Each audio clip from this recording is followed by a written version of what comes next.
This story takes place in Yangzhou City on May 20, 2024. Like in all MMORPG games and Manhwa, a huge purple portal suddenly opened in the sky. A loud announcement echoed, warning that another space rift had appeared above Yangzhou. Monsters emerged from the portal and began attacking the citizens. In response, a team of humans with superpowers, much like the Avengers, arrived to confront the monsters. They were the 3rd Division of the Korean Defense Force, known as Hunters. These hunters possessed abilities such as super strength, super speed, elemental control, and more. The hunters joined the battlefield and began eliminating the monsters with ease, quickly gaining the upper hand. However, the tide of the battle shifted when a gold-tier monster appeared, the Wolf King of the 6-eared wolf tribe. After killing a powerful hunter, it turned to the humans and declared, "These insignificant humans are still resisting? Wiping you out is only a matter of time." With those words, it joined the fray, slaughtering human soldiers like ants. Nothing survived in the path of its claws. The leader of the hunters was shocked, questioning whether this was a high-level portal. The Wolf King laughed and mockingly replied to the leader. It was too late for her to understand now, but before they could engage in a battle of life and death, someone with incredible speed suddenly appeared. It was a high-ranking official who ordered the 3rd Division Hunter Group to leave the battle to him and focus on handling the others. The new high-ranking officer was Mr. Wenyuan, and just seeing him there motivated all the hunters.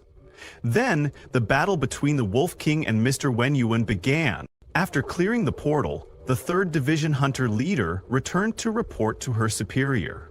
She informed him that, with Mr. Wenyuan's help, they successfully defeated the invading 6-eared demon wolf tribe.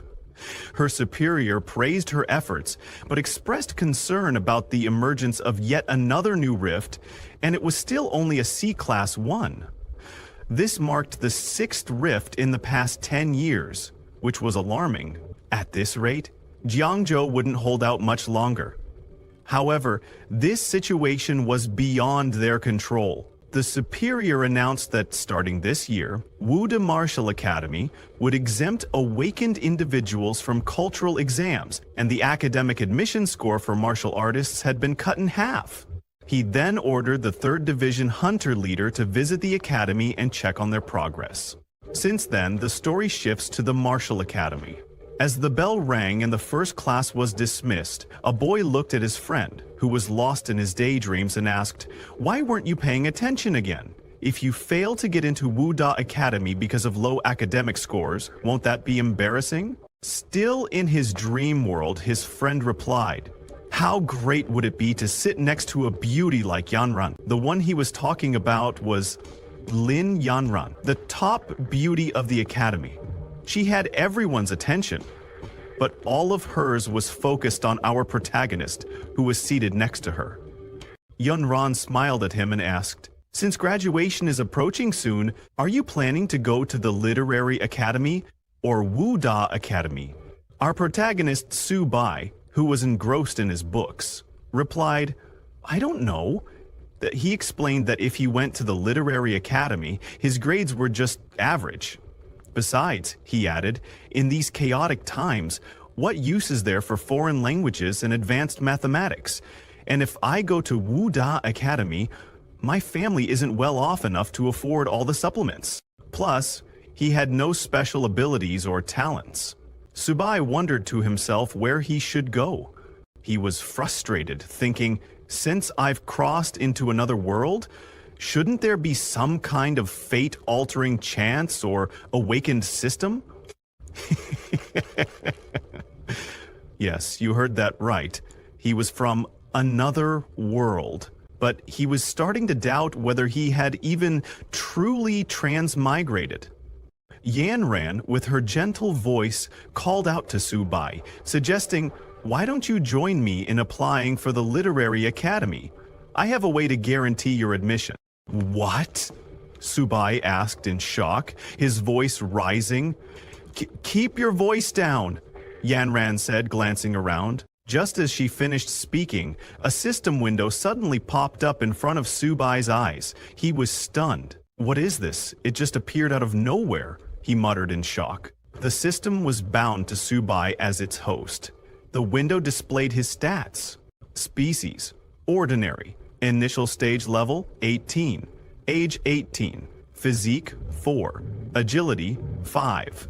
Mental strength: 5. It also revealed his trait: trainer. This meant that Subai could designate any living being as his trainee, and the system would automatically detect suitable candidates. His current trainable number was...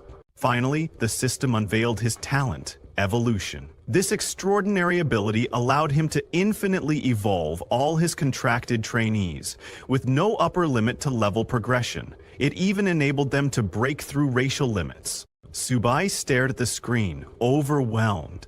His ordinary life might not be so ordinary anymore.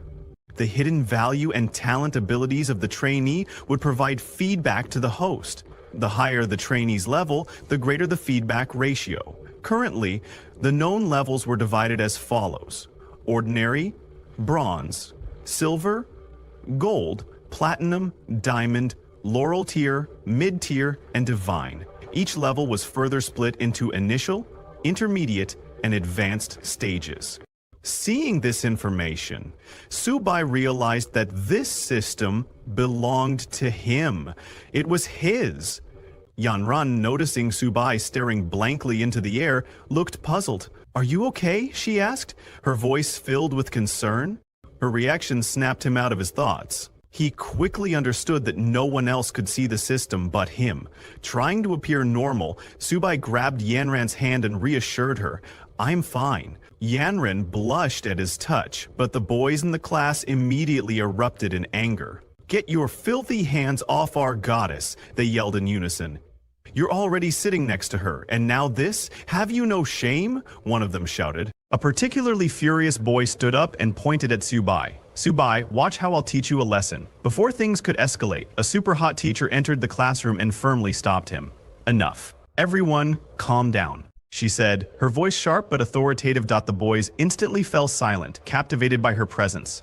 With the room finally quiet, the teacher smiled and addressed the class. "I have some good news to share. Jiangzhou Martial Academy just announced on their website that starting with your class, awakened individuals are exempt from cultural exams and can directly enroll in the academy. Furthermore, students with preliminary martial artist physiques will have their academic requirements reduced by half." Hearing the announcement, the entire class erupted in joy. Everyone jumped with happiness, cheering at the thought that they now had a much better chance of getting into Wude Academy. As the students began to leave, the teacher called out, "Anyone who has already awakened abilities or has a martial foundation, please come to my office to register." Hearing this, Subai thought to himself, "This is getting interesting. I've just awakened my abilities and now I'm already exempt from exams to enter Wuda Academy." Noticing Subai lost in thought, Yanran glanced at him curiously. Could he really be considering Wuda Academy? She wondered. The scene then shifted outside. Subai was walking home, blending in like an ordinary high school student. On the surface, he looked completely normal, but there was something about him that set him apart from everyone else. Subai was originally not world.he, had been transmigrated into this strange world 17 years ago. On September 18, 1906, a massive space rift suddenly appeared in the sky. From the rift emerged countless strange beasts, creatures unlike anything humanity had ever seen. Soon after, these ferocious beasts rampaged across the land, spreading chaos and destruction. Armies from various countries united to battle the alien creatures. After 3 grueling months, the beasts that had emerged from the rift were finally eliminated. However, the rift itself remained, and periodically new batches of alien beasts would pour out of it. In response, humanity decided to take proactive measures. Death squads were sent into the rifts to explore the mysterious phenomenon. What they discovered was a vast, boundless land beyond the rifts. Realizing that the rifts were the source of the alien beasts, the military forces of various countries decided to construct military bases within the rifts, their mission to defend humanity by stopping the beasts at their origin. Thus, a new era for humanity began. On March 6, 1907, the second sky rift appeared. On May 7, 1907, the third rift emerged, followed by the fourth and then the fifth. In the following century, humanity adapted to a world where sky rifts became a constant threat, marking a new chapter in human history. The number of rifts increased and their appearances became more frequent. Now, rifts have spread across the globe, each harboring different alien beast species. Scientists named the battlegrounds behind the sky rifts the battlefield of 10,000 races. Meanwhile, Earth's spiritual energy began to recover and humans gradually awakened martial abilities and supernatural powers. As the battles intensified, conventional weapons frequently failed on the battlefield while the power of awakened individuals grew. Eventually, these individuals replaced traditional weapons as the dominant force. The war between humanity and the 10,000 races continues to this day. Judging from the reforms at Jiangzhou Martial Academy, Su Bai could feel that the situation in Jiangzhou had become quite dire. He thought to himself, since I've got this system now, I might as well use it to protect my family in this chaotic world. He knew that if he wanted to quickly enhance his strength, the fastest way would be through the military-supported martial academies. Lucky for him, he had awakened the trainer ability. With just one trained beast, he could get into the academy without taking the exam. Thinking about all of this, he headed home. His first step was to get into Wu Die Academy. Looking at his balance, he hoped that the 2,000 yuan he had saved over the years would be enough. When he entered a beast shop, there was no immediate reaction from the system. Su Bai was confused, as the system had said it would automatically detect something suitable for him, so why was there no response? The shop staff welcomed him and asked how she could help. Su Bai told her that he was a beast trainer and asked what kinds of beasts they had. Pointing to a black cat, the staff member said, "It's pretty ordinary but high-priced. It has the bloodline of a nether cat. It can easily reach the silver rank," the staff member said, selling for 36,000. Su Bai was shocked by how expensive one ordinary black cat was. The staff member then showed him a 4-eared dog. It has the bloodline of the 6-eared demon wolf, selling for just 33,000. One after another, she showed him many beasts, and with every beast, the price kept increasing. The staff member then turned to Su Bai, asking, "Which one do you think is best for you?" But when she turned around, Su Bai was nowhere to be found. He had left the shop thinking, "Are they robbing me? Just because it has a little beast bloodline, it's this expensive? And where's my system? Isn't there anything suitable for me here?" Disappointed, he returned home. Just as he entered, a system notification appeared detected a suitable beginner taming creature, little turtle. The system then asked him, "If you want to tame," Su Bai was surprised that the system was finally responding. When he saw the little turtle's name, he turned to look at his dad's pet turtle, wondering if the system was talking about it. Immediately, the turtle's information popped up. Beast name Little Turtle, level common. Initial stage bloodline traces of the Xuanwu turtle bloodline growth can grow infinitely, eventually slaying gods. Constitution, defense, spirit, speed, 2 ability turtle shell defense evolution method eating. Su Bai was shocked to see that his little turtle had profound, limitless growth, ultimately leading to the slaying of gods. He jumped in happiness, shouting, "Xuanwu bloodline, now that's more like it. How much would this be worth? I'm not trading it." No matter what, he was extremely happy. But his happiness didn't last long. Making so much noise, his sister Su Shue came out of her room. When she saw him holding the little turtle like that, she angrily shouted, "Su Bai, what are you planning to do with little 8? That's Dad's treasure." Su Bai quickly let go of the turtle and told her that he hadn't done anything. Just as he let go of the turtle, it immediately jumped into the grocery bag.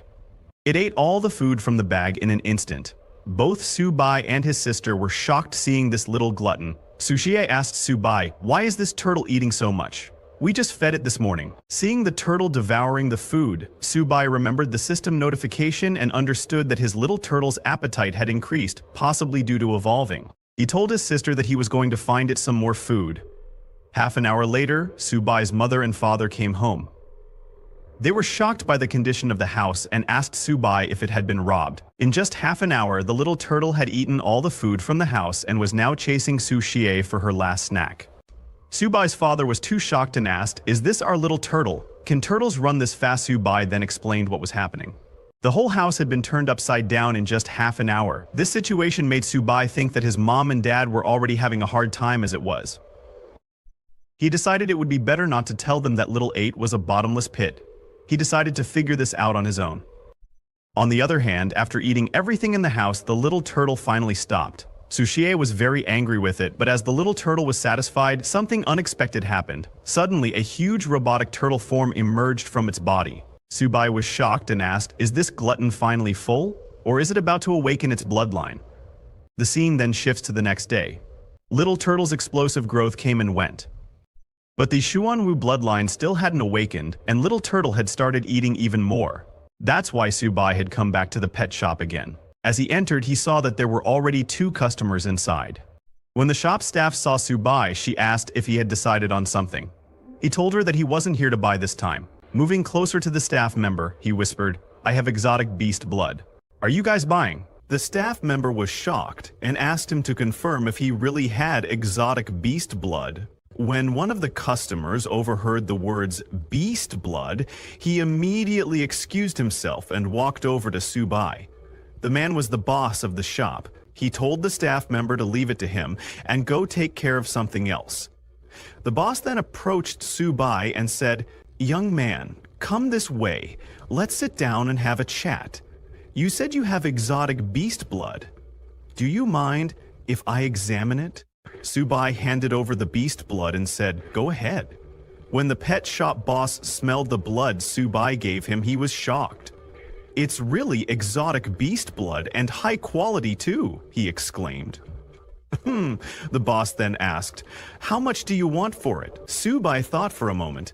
After all, it took a lot of effort to draw even that small amount of blood from Little Turtle. It had to be worth at least $100, right?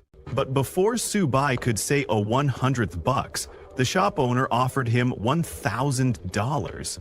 "What, $1,000? Subai responded, shocked. Seeing Subai's reaction, the shop owner misunderstood, thinking Subai was angry about the low price. "I know how much it's really worth," the owner laughed, trying to ease the tension. "It's such a high-quality product. Of course it's worth $10,000. In shock, Subai shouted, "What? $10,000? The shop owner, once again, misunderstanding, thought Subai was upset about such a low offer and quickly raised the price to $15,000. Subai, stunned, covered his mouth in disbelief, thinking, "Who would have guessed that Little Turtle is so valuable? It's getting difficult to stop my smile from showing." Turning around to hide his excitement, Subai said, "Fine, it's a deal. If not for the fact that I need the money, I really wouldn't want to sell it at all." After sealing the deal, he left the shop. The shop owner personally walked him out, saying, "Take care, young friend. If you come across such good stuff again, you're always welcome to look for me," the shop owner called out as Subai walked away. Looking at his balance, Subai couldn't help but feel extremely happy. He never thought that exotic beast blood would be worth so much. 15,000 just fell into his lap like that. Little Turtle can be proud of itself this time. As he walked, Subai's phone suddenly rang. It was Teacher Lee. She told him that the results for cultural studies had just been released, and there was also an important... She asked him to please drop by the school that afternoon to fill out his application form and not to be late. Subai tried to ask Teacher Lee what the important announcement was, but she simply told him to come to school and find out. Subai waited for a response, but there was no reply. Well, it wasn't that she didn't reply. It was because of Subai's crappy phone, which had no signal, again. While talking, Subai didn't notice that he had walked into an alleyway. Suddenly, a system warning notification popped up in front of Subai, telling him that there were 3 people with great ill. They were currently within 10 meters, and he was advised to be cautious. Enemy 1's level beginner cultivator, enemy 2's level ordinary person, enemy 3's lev ordinary person. Subai was shocked when he saw the notification.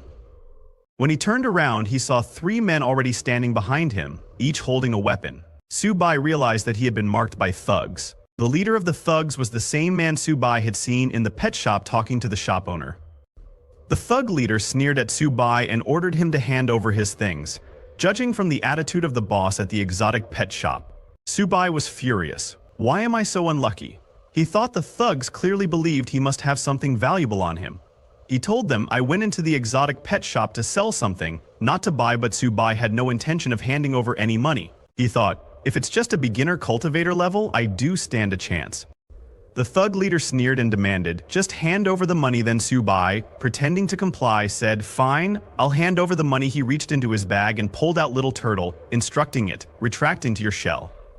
Immediately, Little Turtle withdrew into its shell, and with a swift motion, Subai threw it like a rock at the thug leader. The thug leader, furious, swung his baseball bat to defend against the unexpected attack. "You little bastard," he shouted, but before. The thug leader tried to react, but Subai was faster. With a swift move, he kicked the thug leader in the balls, causing him to collapse to the ground in pain, unable to recover. The other thugs were stunned, their eyes wide as they saw their leader crumple in agony. Furious, they charged after Subai, shouting, "How dare you touch my boss!" Subai wasted no time and with Little Turtle still in his bag, sprinted away, the thugs hot on his heels. As they ran, Subai called out to Little Turtle, "Did the baseball bat hurt you?" Little Turtle replied, "It just felt itchy." Little Turtle couldn't speak human language, but Subai now understood its intentions. As the two thugs closed in, Subai quickly instructed Little Turtle to latch onto his fist without hesitation. Little Turtle attached itself, turning into an impromptu boxing glove. Subai swung, landing a powerful punch to one thug's face, sending him flying without pausing. He turned and slammed the other thug's face into the ground. The thug leader, still in pain, managed to stagger to his feet. "Little bastard, I'm gonna kill you," he shouted, his voice full of fury. Seeing the thug leader rise, Subai immediately ordered Little Turtle to retreat into its shell. In an instant, Little Turtle concealed itself and Subai, gathering all his strength, threw it at the thug leader with incredible force. The impact knocked the thug down in a single blow. After taking down all the thugs, Subai grabbed his bag and gave them one final warning. "Don't mess with me." However, just as he was about to leave, he noticed Little Turtle searching through the thug leader's belongings. It found a small bottle and eagerly began drinking from it. Seeing this, Subai rushed over to Little Turtle, shouting, "What are you eating? Did you find something good?" He quickly snatched the bottle from Little Turtle's hands to examine it. The bottle contained a QI blood potion, worth tens of thousands, a rare item that could help cultivators enhance their strength over a month, yet Little Turtle had consumed the entire bottle in one go. Subai grew worried, wondering if Little Turtle could even digest such a powerful potion. But his concern quickly turned to surprise, not because of Little Turtle, but because his own body suddenly began to glow as well. Subai felt a surge of power coursing through him, a strong sense of becoming stronger. He quickly checked his status window. To his amazement, he was now at the mid-stage of the ordinary level hunter rank. His level had increased, along with that of his tamed beast. His constitution had risen to 16, with the base attribute value at 10 points, and he had inherited 6 additional attribute points from his tamed beasts. Now he had 2 talents. The first was evolution. The tamed beast could undergo unlimited evolution, with no limit to its potential grade. Subai was astonished to see the remarkable effects of the QI blood potion. His attributes had increased so significantly, and he had even gained a new talent. He read through the details in his status window. The evolution talent meant his tamed beast could evolve without limits, even reaching the mythical grade. The higher the grade of the beast, the greater the attributes and talents inherited by Subai. The second talent, Turtle Skin Defense, consumed a certain amount of physical energy to activate. When triggered, a layer of turtle skin would cover Subai's body, significantly enhancing his defense. What amazed him even more was that while only he had leveled up, his little turtle had leveled up as well. The turtle's grade had reached the mid-stage ordinary level. The Xuanwu bloodline had not yet fully awakened, but once the beast reached the bronze grade, its bloodline would partially activate, greatly increasing its attributes. From its previous average attributes of 2, Little Turtle's stats had improved dramatically. Its constitution had reached 32, defense 38, and both agility and spirit were now 10. Little Turtle now had 2 talents. The first was Turtle Shell Defense, where its entire body would retract into its shell, forming a defensive posture that boosted its defense by 300%. However, while in this state, Little Turtle couldn't move or attack. The second talent was Turtle Skin Defense, which consumed a certain amount of physical energy and increased defense by 50% to 100%. Subai was stunned as he saw Little Turtle's body grow bigger and its attributes soar, reaching a constitution of 32 and defense of 38. He remembered learning in class that even high-stage ordinary grade power-type beasts usually had attributes around 30, so he couldn't imagine how strong Little Turtle would be once its bloodline fully awakened. Even without that, it was already incredibly powerful. Little Turtle was quite proud of its newfound strength. Subai picked it up and said, "All right, you've had your fill. Let's leave this place quickly." The scene then shifted to the school. Teacher Lee announced that the results for cultural studies had been released and she would be consolidating students' application intentions. She then made an important announcement: a special recruitment teacher from Wu University would be visiting the school to evaluate candidates with special abilities. Just like last year, there would be 2 guaranteed admission spots. While filling out the application, Yanren asked Su-bai if he had decided, asking if he was applying for Wen College or Wu University.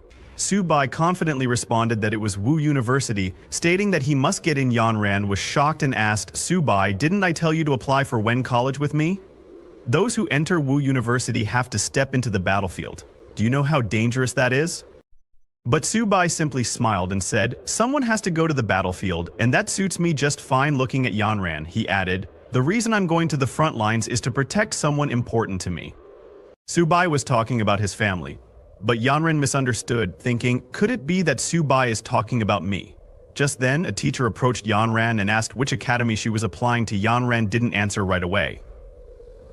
Seeing her hesitation, Su-bai thought she probably hasn't awakened any special abilities and has never trained physically, so she'll most likely choose Wen College. After a moment of thought, Yanren told the teacher that she hadn't made up her mind yet and wanted to think about it a little longer. Teacher Lai then told the students that this was a crucial decision for each of them. She advised them to take their results home and discuss the matter with their parents. The final application intentions had to be submitted by midnight. After class, everyone returned home. Yanren, while taking a bath, called Su-bai blushing. She told him that she had decided to also apply to Wu University. Su-bai, who was cleaning his house, was surprised to hear that Yanren had chosen Wu University. He asked if she was joking. Yanren assured him that she had made up her mind and that she wanted to surprise him. While they were talking, Su-bai noticed Little Turtle stealing food again. He quickly told Yanren that he had something important to do and would talk to her later.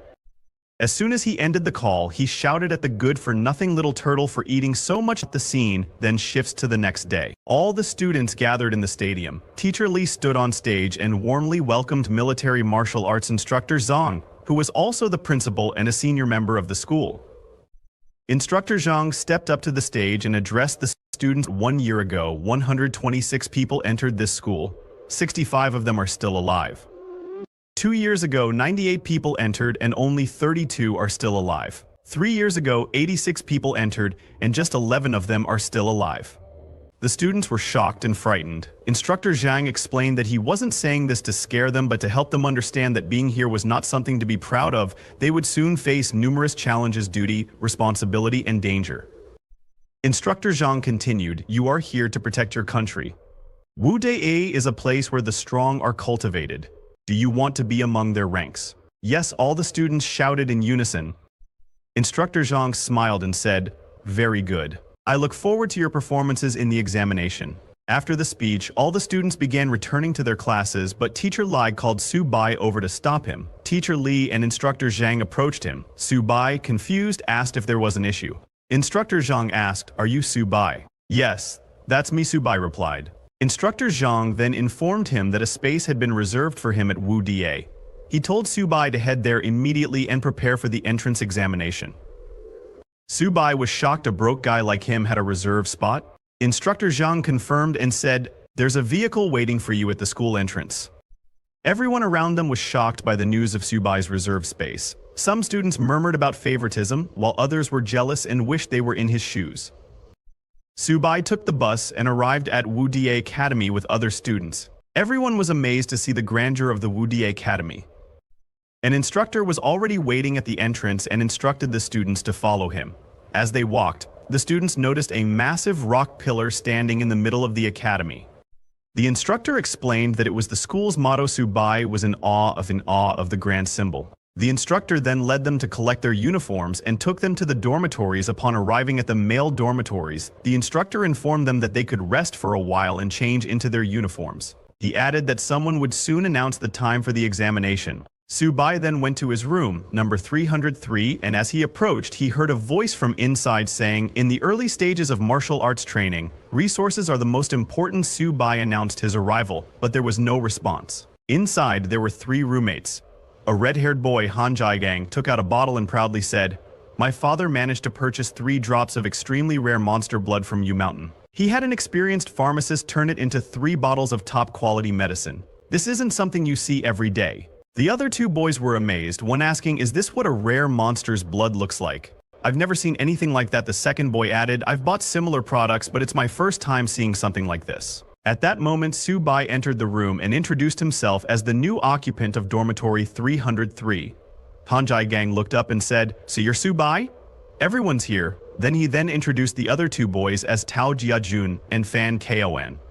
Su-bai replied, "It's nice to meet you all." Han Gang smiled and reassured him, saying, "No need to be so polite, we're dorm mates." After all, he then asked Su-bai to take a look at the rare monster's blood. Proudly, Han Gang explained that his father had sent people all over the country to acquire it. When Su-bai heard Yu Mountain and 3 drops, he wondered if it could be the same blood he had sold to the pet shop owner. Curious, he asked Han Gang, "Such rare blood must have been expensive, right?" Han Gang shrugged and said, "Not really. Each drop only cost around 30,000, so not even 100,000 in total. It's practically spare change." Hearing that the rare monster blood had been sold for 90,000, Su-bai became furious. "That slimy bastard. I sold it for 30,000, and he sold it off for 100 damn middlemen," he muttered, fuming. While they were talking, a commotion suddenly erupted outside. Students in the dormitory were going crazy after seeing a super beautiful girl downstairs. One guy commented, "I'm voting for her in this year's beauty contest. That figure, those legs, she's our goddess." When the warden of the men's dormitory saw the girl, he approached her and asked, "Who are you looking for?" "This is the men's dormitory." Su-bai's roommates were equally stunned by the girl's appearance. "Wu Da really is something. She's amazing," they murmured. "But why is she here?" The girl they were talking about was none other than Yanren, Su-bai's future fiancée. She told the warden, "I'm looking for Su-bai." The warden turned toward the dormitory and shouted, "Su-bai." The warden shouted, "If there's a Su-bai, come out. There's a pretty girl waiting for you downstairs." Hearing this, Han Jin and the others looked back in surprise, realizing that it was their roommate Su-bai the pretty girl was looking for. They were all stunned. How could the school's beauty be looking for him? It didn't make sense to them. Fan Kao commented, "Brother Su-bai might be more than he seems." When Su-bai went downstairs, Yanren complimented him, saying, "Su-bai, that uniform suits you." She moved closer to him and adjusted his clothes, adding, "Now you look even more handsome." Su-bai blushed, flustered by how close she was. As Yanren helped him adjust his clothes, all the boys in the dormitory became incredibly jealous, shouting, "Die, you bastard. Don't lay a finger on our goddess." Yanren then mentioned the reserve spot and asked, "You're not angry, right?" Su-bai told her, "I'm not angry, but I had planned to take the test myself." He gently patted her head and added, "Still, you did it for me, so thank you." Yanren laughed, saying, "I was worried you'd be angry, but instead you're thanking me." She then handed him a bag and said, "The entrance exam is the day after next. I prepared some pills for you." Su-bai was surprised and told Yanren that she had already helped him enough and should save those things for herself. However, Yanren ignored his protest, said goodbye, and ran away. Back at the dormitory, the other students were furious and exclaimed, "Who is this guy? Did he touch her head? Find out who he is. He's clearly fighting for her heart." When Su-bai returned to his room, Han Jin and the others began calling him brother with newfound respect, which surprised him. They started massaging him and asking about the mysterious girl. Who was that goddess, they inquired. Confused, Su-bai asked, "What goddess?" While massaging him, Jinjin said, "Brother, you're too humble. We're talking about the goddess you were just speaking to." Su-bai explained that they were high school classmates. Hearing this, Han Jin leaned in close and said, "Brother Su, since we're dorm mates, I'm sure you could convince that goddess to bring some of her friends over." Su-bai hesitated to reply. Seeing his hesitation, Han Jin suggested, "Since it's Su-bai's first time meeting us, we should take him out for a good dinner and have a chat." Without waiting for Su-bai's response, they finalized the plan and told him to rest up and get ready to go out at night. Then they all left the room. Watching them decide everything on their own, Su-bai chuckled to himself and said, "These brothers are really interesting." He then picked up his bag and took out the little turtle, telling it to come out and get some fresh air. Afterward, he checked the bag Yanren had given him. Inside, he found a blood essence potion. The moment the little turtle saw the potion, its eyes lit up with excitement. Seeing the turtle's reaction, Su-bai laughed mischievously and asked, "Do you know what you need to do after eating this?" The little turtle, terrified by Su-bai's demonic expression, shrank back nervously. Later that evening, Su-bai and his 3 roommates went to a hotel together. Seeing the hotel, Su-bai asked Han Jin, "Don't you think coming to such a high-end place is a bit too much?" Han Jin laughed and replied, "Just focus on enjoying yourself and leave the rest to your brothers." Once they were seated in the room, Han Jin raised his glass and said, "I, Han Jin, feel extremely lucky to have met you brothers here at Wu Da, especially someone as amazing as Brother Su. A toast to all of you." Su-bai gestured for them to sit and said, "Since we're all dorm mates, there's no need to be so formal." After everyone settled down, Subai told Han Jin, Lin Yanren and I were high school classmates, so I should be able to get her to introduce some of her friends. But we can talk about that in the future. Then Subai turned to Han Jin and said, actually, I need your help with something. Han Jin asked curiously, what do you need help with? Subai took out a vial of red blood potion and placed it on the table. It's not a big deal, really. I just have some rare monster blood, and I'd like you to help me. Both Jiajun and Fan Kao were shocked to see the potion. Looking at it, Jiajun remarked, Han Jin, Brother Su's monster blood seems to be of even better quality than yours. Han Jin examined the potion carefully and said to Subai, this blood is better than anything I've ever seen. Han Jin then took out his smartphone and said, this blood is way too rare. I'll call my father now and have him send someone over. Subai quickly interjected, there's no rush, let's have our meal first. But Han Jin had already dialed the number. When his father answered, he immediately started nagging, Little Jin, you've blown through your pocket money again. I sent you to Wuda to grow stronger, not waste your time and money. Han Jin cut him off and said, I'm not asking for money, Dad. This is serious. Han Jin continued, my classmate has 7 drops of precious, rare monster blood that he wants to sell. It's even better quality than the 3 drops you got last time. I couldn't decide on a price. What? 7 drops? His father exclaimed in shock. Are you sure it's better quality than what I got before? Han Jin replied confidently.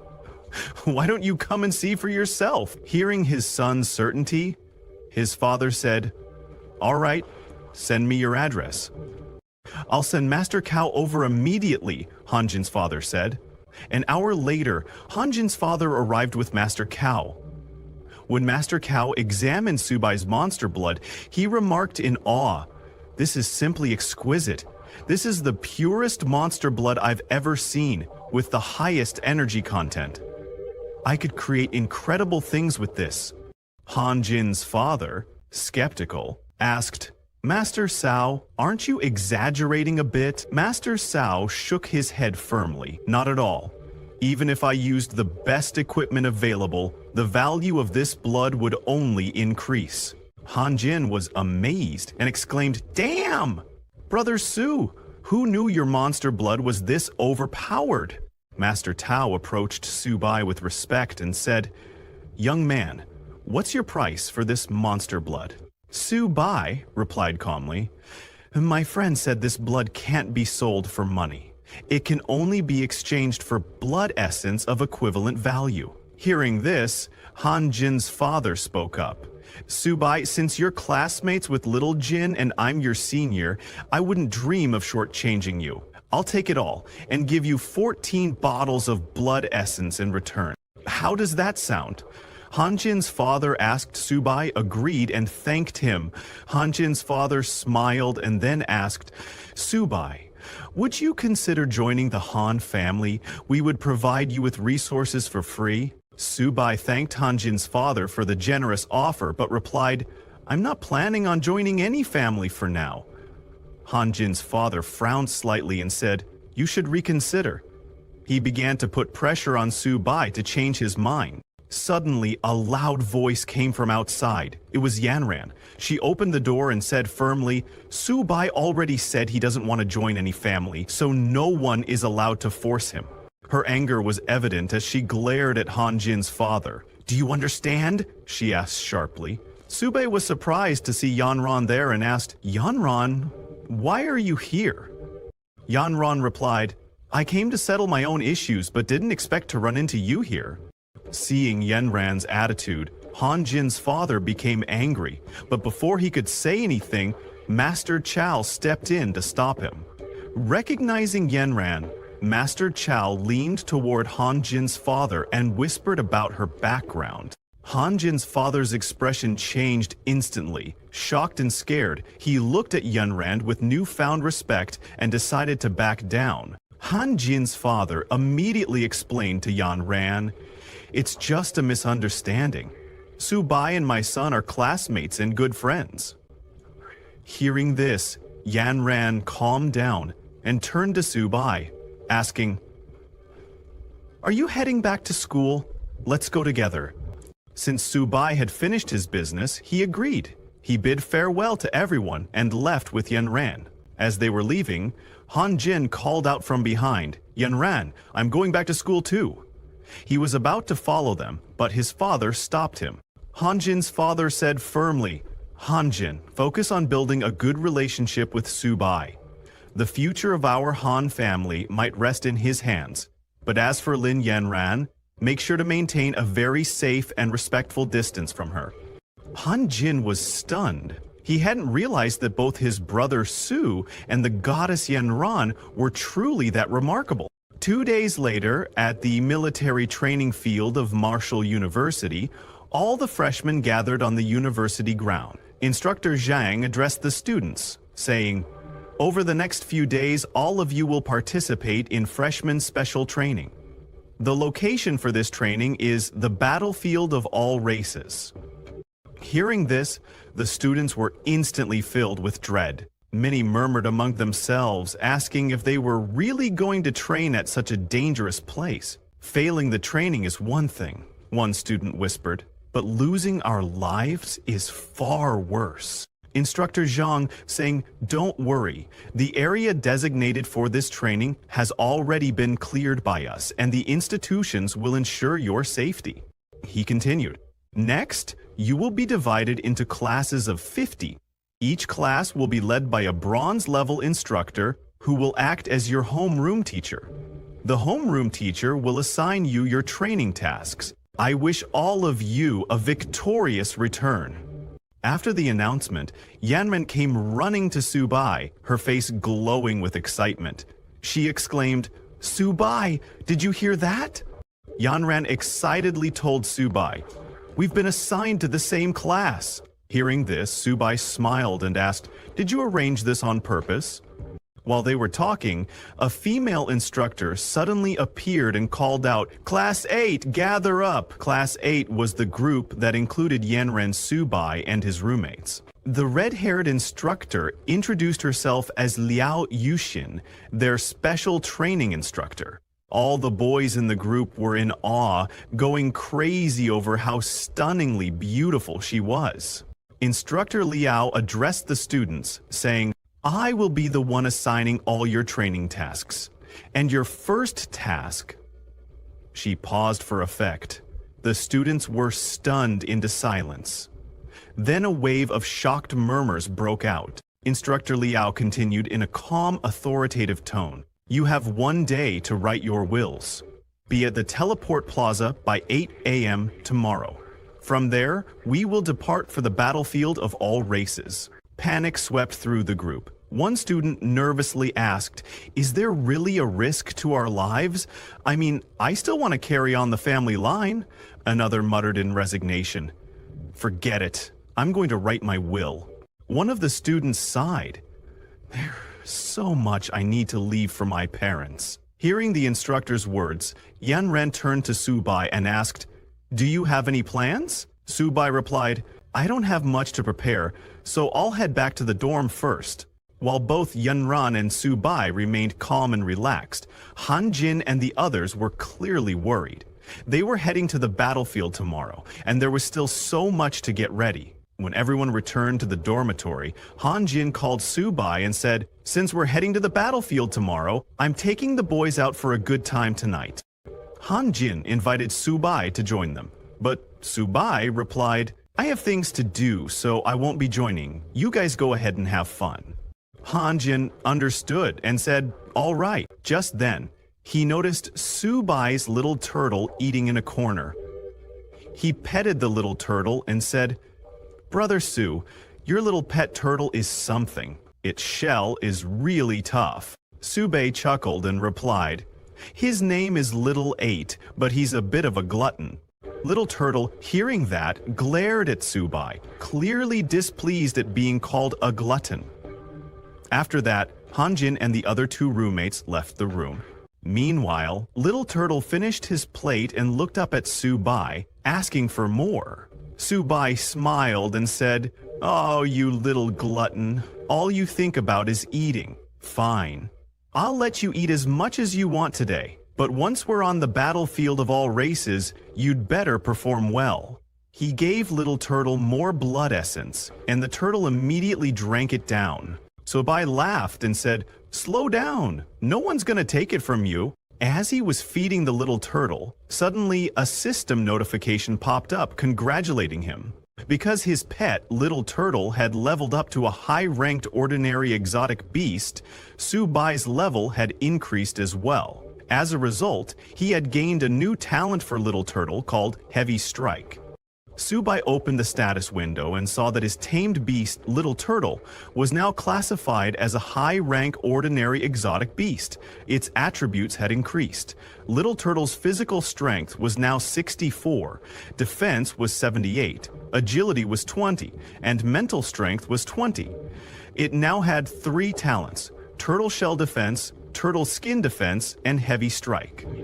The new Heavy Strike talent consumed a certain amount of stamina, but increased attack power by 100% to 200%.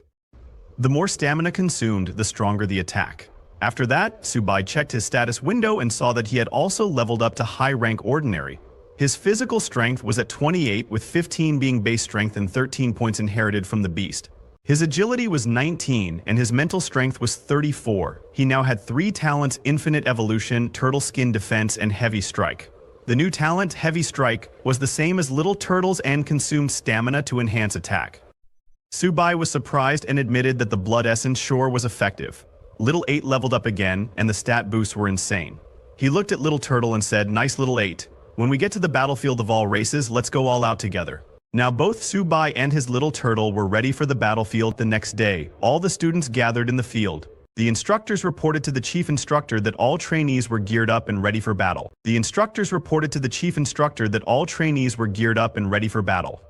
Chief instructor Zhang arrived and ordered a soldier to open teleport formation 1 and prepare to teleport. The teleportation formation opened, ready to send the students to the battlefield of 10,000 beasts. Seeing such a huge The students were all amazed by the teleportation formation, saying only Martial University has something like this. Yanren was very worried about Subai and told him to be careful once they were on the battlefield of all races. Subai reassured her, telling her not to worry and that they would complete the mission safely. They wished each other good luck and approached the teleportation formation. Instructor Yu suggested that they relax their bodies and get ready to teleport. One by one, all the students entered the teleportation formation and arrived at the military base. They were surprised to see the military base inside the battlefield of all races. The sight was epic, and they got there in just a few seconds. Instructor Yu stood in attention and asked Group 8 to quiet down. She apologized to Lieutenant Hunter, saying they were just rookies who hadn't seen much. The man standing in front of her introduced himself. The Deputy Lieutenant of Military Base F-269 introduced himself and told the students that they could call him Deputy Lieutenant or Sir. He continued, saying, "Here, I don't care if you're a student or an instructor. On my turf, you follow my orders." He then asked if they understood, and everyone shouted, "Understood, sir." Seeing the lieutenant, Han Jin commented, "So what if he's a deputy lieutenant? What's the big deal?" Subai told him to take a look at the scar on the lieutenant's face, which showed that he was an experienced officer. The lieutenant informed the students that they were lucky today because his team had just returned from a battle. The students' first task would be to clean the battlefield. While clearing, they would also need to eliminate some remaining phantom cats. The lieutenant explained that it was the perfect job for rookies like them to get their first taste of battlefield experience. With a serious expression, he added that eliminating the phantom cats would earn them military merit points. At the logistics department, they could exchange those merit points for blood vitality powder and various grades of body tempering elixirs to strengthen themselves. Hearing this, Jijun became excited and said, "Truly, fortune comes with risk." Upon learning that they could exchange military merit points for elixirs, Han Jin remarked, "No wonder so many risked their lives to come to the Myriad Clan's battlefield." Seeing their relaxed attitudes, the lieutenant smiled and said, "You little brats look eager to give it a try. Good. Move out immediately, follow me." Everyone got excited to hear that. While following the lieutenant, Subai thought to himself that he needed to gather enough military merit points to exchange for those elixirs. That way Little 8 would have a feast as well. The lieutenant first led them to some injured soldiers and explained that these were the wounded, just back from the battlefield. Seeing the injured soldiers, Jiajun asked if they had all been injured while dealing with the phantom cats.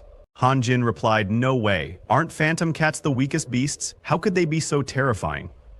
Seeing the injured soldiers, some students became very scared and screamed, "Even the weakest phantom cats are this dangerous? How am I going to survive and make it home?" "Enough chatter," Instructor Yu shouted. She asked them if they thought the Myriad Clan's battlefield was a playground. Since they enrolled at Wuda, they must always be prepared to face danger. Yanran, visibly scared after seeing the injured soldiers, asked Subai to stay close to him once they were on the battlefield. She didn't want anything to happen to him. Subai understood the danger and decided to stay vigilant on the Myriad Clan's battlefield. He told Yanran to be careful as well. When they arrived at the gate, a soldier reported to the deputy commander that they were currently executing their assignment to guard the northern gate. Today we've killed 35 ferocious beasts that attacked the camp, the soldier reported. The lieutenant complimented them on their good work and ordered them to open the main gate, allowing the recruits to see what the Myriad Clan's battlefield truly was. At the deputy lieutenant's command, the soldiers opened the main gate. Instructor Yu told the students that with Deputy Commander Hunter leading the team, this was a rare opportunity. She urged them to perform well. "Understood, Instructor," everyone shouted. Seeing the students' energetic response, the lieutenant smiled and said, "Brats, you've all left your wills at the mail depot, right? Because from this moment on, you'll be constantly walking with death." When the main gate opened, the students saw soldiers fighting beasts. Han Jin, amazed, said, "Is this what a battlefield is like? How gruesome!" The soldiers fighting the beasts were part of the deputy lieutenant's team. Hearing the students' voices, a soldier looked back, saw their group, and approached. He saluted the captain and asked, "Why did you personally appear?" The lieutenant told him to stop talking and instructed him to assemble a team of soldiers to help protect the batch of students. The soldier replied, "Yes, sir," and left to gather the team. Instructor Yu explained to the students that next they would be heading to area F-260, a forest where most of the monsters had already been killed. Their mission was to retrieve monster cores from the Yumin cats there. After the explanation, the lieutenant stepped forward and shouted, "Rookies, are you ready?" "We're ready, sir," all the students replied in unison. Meanwhile, the soldiers gathered a strike force and were ordered to follow and protect the students. As they began moving, the leader of the strike team approached Instructor Yu and told her to relax, saying that clearing out a battlefield wasn't dangerous. He added that sending these newbies to the front lines would be like sending a bunch of nobodies, and he laughed, claiming it would be too wasteful. He then turned to Captain Fu and asked, "Why are you personally leading the team?" Captain Fu replied, "Strike team. Leader, you talk too much. Don't ask unnecessary questions," the captain snapped. Hearing this, the strike team leader stopped. Instructor Yu thanked Captain Fu for his help, to which Captain Fu replied, "It's nothing. These students are all warriors on the battlefield. It's my duty to protect them." Meanwhile, at Dedu, the highest military command post in all of Long, a soldier rushed to report an urgent issue to a senior officer. He handed over the latest report from the battlefield of all races. "A large horde of monsters has broken through our defenses," he informed the officer. Currently, 12 powerful individuals from the Yumin Cats tribe, all of them golden ranked, are attacking 12 military camps to the southwest, ranging from Dun 128 to Dun 140, the soldier reported. The senior officer instructed him, "Ascertain the direction the monsters are moving and send word to the other camps to prepare for an attack." The new students of Wuda are entering the battlefield to practice their skills. They are Long's future and must be protected at all costs. Meanwhile, in Area F-269, the students had arrived at the battlefield they were tasked with clearing. Instructor Yu addressed them. When clearing a battlefield, time is of the essence. Every minute you spend here is another minute you are in danger. Upon hearing this, everyone immediately got to work. Subai and Yanran were together when Yanran told him the hides, blood, flesh, claws, and teeth of these Yumin cats can be used to make weapons and medicines. Hearing this, Subai replied, "No wonder so many people would risk coming to such a dangerous place. There are rare materials everywhere. My little turtle will be eating well again." Looking at his inventory, Subai added, "I'll collect a few more cores and exchange them for blood spirit essence. That way, Little Turtle will level up again." However, as he was checking his inventory, a sudden system warning notification popped up. The system informed him extreme danger detected. 164 Yoming cats are rapidly approaching and are obviously hostile. Distance from threat 3 kilometers. Threat location, Southwest Forest. The threat is rated as a 5-star high-level threat with a 4-star life-threatening risk. Please remain on guard. The last time he received a warning like this warning was issued for a beginner-level martial artist, but now it's a 5-star life-threatening issue. Seeing Subai like that, Yenron asked, "What's wrong?" Subai didn't say anything, and immediately ran toward Instructor Yu, who was perched on a tree. He urgently told her, "Instructor Yu, there's an issue. I sense a large horde of monsters moving toward us from the southwest." Hearing Subai, Instructor Yu looked toward the southwest, but she saw nothing there. She descended from the tree, her expression turning stern, as she said, "Subai, this is a battlefield, not a playground. Do you realize what would happen if you caused a panic?" Subai tried to explain, his voice earnest. "I'm not joking. There really is a horde of monsters heading this way."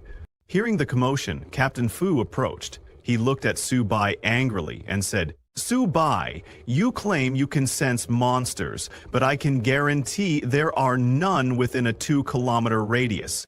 Subai tried again to explain to Captain Fu, his tone serious. "There are over 100 Yoming cats, 3 kilometers away, and they're coming toward us." But Captain Fu still didn't believe him. Captain Fu asked Subai, "Are you saying your senses are sharper than mine?" Instructor Yu, sensing the rising tension, told Captain Fu, "Don't waste time on this. Subai may be overreacting since it's his first time on the battlefield." Despite their skepticism, Yanran stood by Subai. She turned to Captain Fu and said, "No one should make a judgment before the truth is confirmed." Left with no choice, Subai stepped forward, his voice earnest. "Please, believe me, the monsters are getting closer. I can tame monsters, which gives me an extraordinary sense for danger." Instructor Yu was taken aback by this revelation. "You have such a skill? Why wasn't it noted by the school?"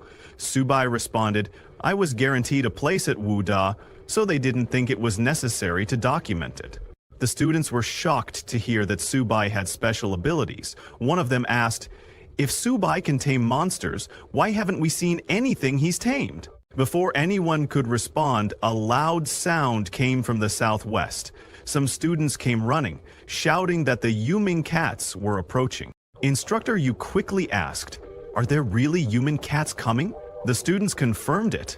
An entire horde was headed their way. Captain Fu, hearing this, ordered everyone to form a defensive formation. He sent messengers to contact the base and request reinforcements. The messenger returned with troubling news. The surrounding camps are also under attack, so they can't send help. Instructor Yu turned to Captain Fu. "Are there really over 100 of them? Without reinforcements, these students can't possibly fight." Captain Fu drew his weapon and replied, "Subai's senses were correct. I can feel the horde rapidly approaching." He then turned to the strike team. "Prepare for battle." Captain Fu ordered, "Send 4 soldiers to protect these students." The strike team leader quickly followed his order. Subai protested, "I can fight.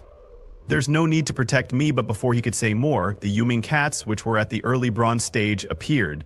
The monsters immediately lunged to attack. Captain Fu and his soldiers began shooting at them, but their weapons barely slowed the beasts down. "Retaliate," Captain Fu commanded, "protect the students."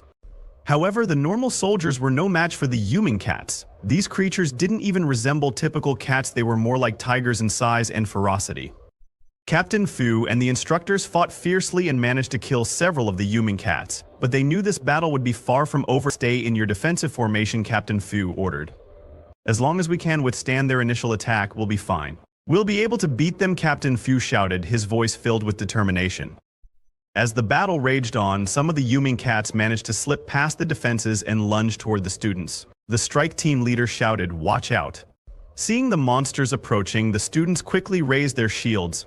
In unison, they chanted with unwavering resolve, "By the honor burning in my chest, my country will never fall." As the students chanted, their bodysuits began to shine, and a magical formation started to form around them. But before the Yuming cats could reach the students, 2 figures at the back stepped forward and began shooting the monsters.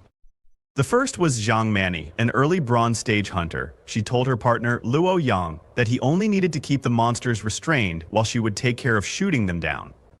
Luo Yang, also an early Bronze Stage hunter, skillfully wielded his long sword, cutting through the monsters as they advanced.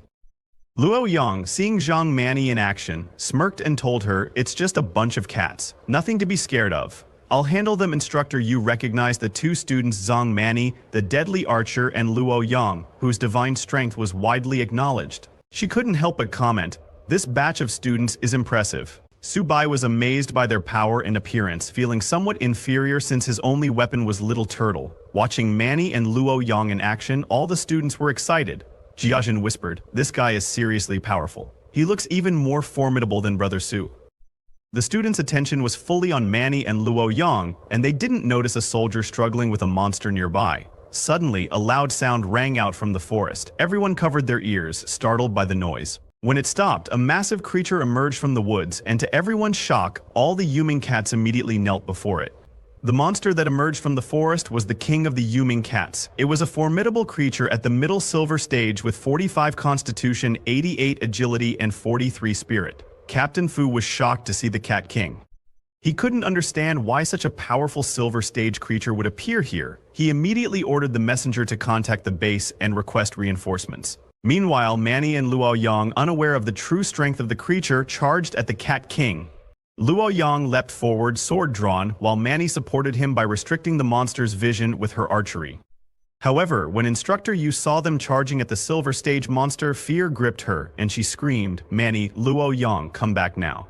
"This is a silver stage monster, not your plaything," Instructor Yu shouted, but it was already too late. The king of the Yuming cats made its move, striking with its claws. In one swift attack, it took down both Manny and Luo Yang. They fell to the ground, weapons lost, and lay helpless. Instructor Yu immediately shouted for them to come back, but Captain Fu, seeing the situation unfold, told her it was too late.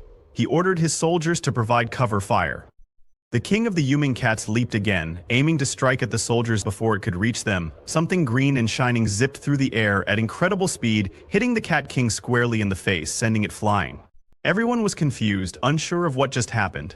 The green object was Su Bai's Little Turtle. Shocked, the students began asking what it was. Instructor Yu quickly explained that it was Su Bai's beast, and Hanjai Gang, recognizing it, immediately confirmed, "That's Su Bai's turtle." Su Bai stepped forward, positioning himself in front of Manny and Luo Yang to protect them. As expected, he said, "This entrance is still a bit awkward." He introduced himself as Beast Tamer Su Bai, with the Little Turtle as his beast. He then told Manny and Luo Yang to handle the smaller monsters while he dealt with the Cat King. The other students were stunned by the sight of Su Bai and his turtle. They couldn't believe that the Cat King had been knocked away by a turtle.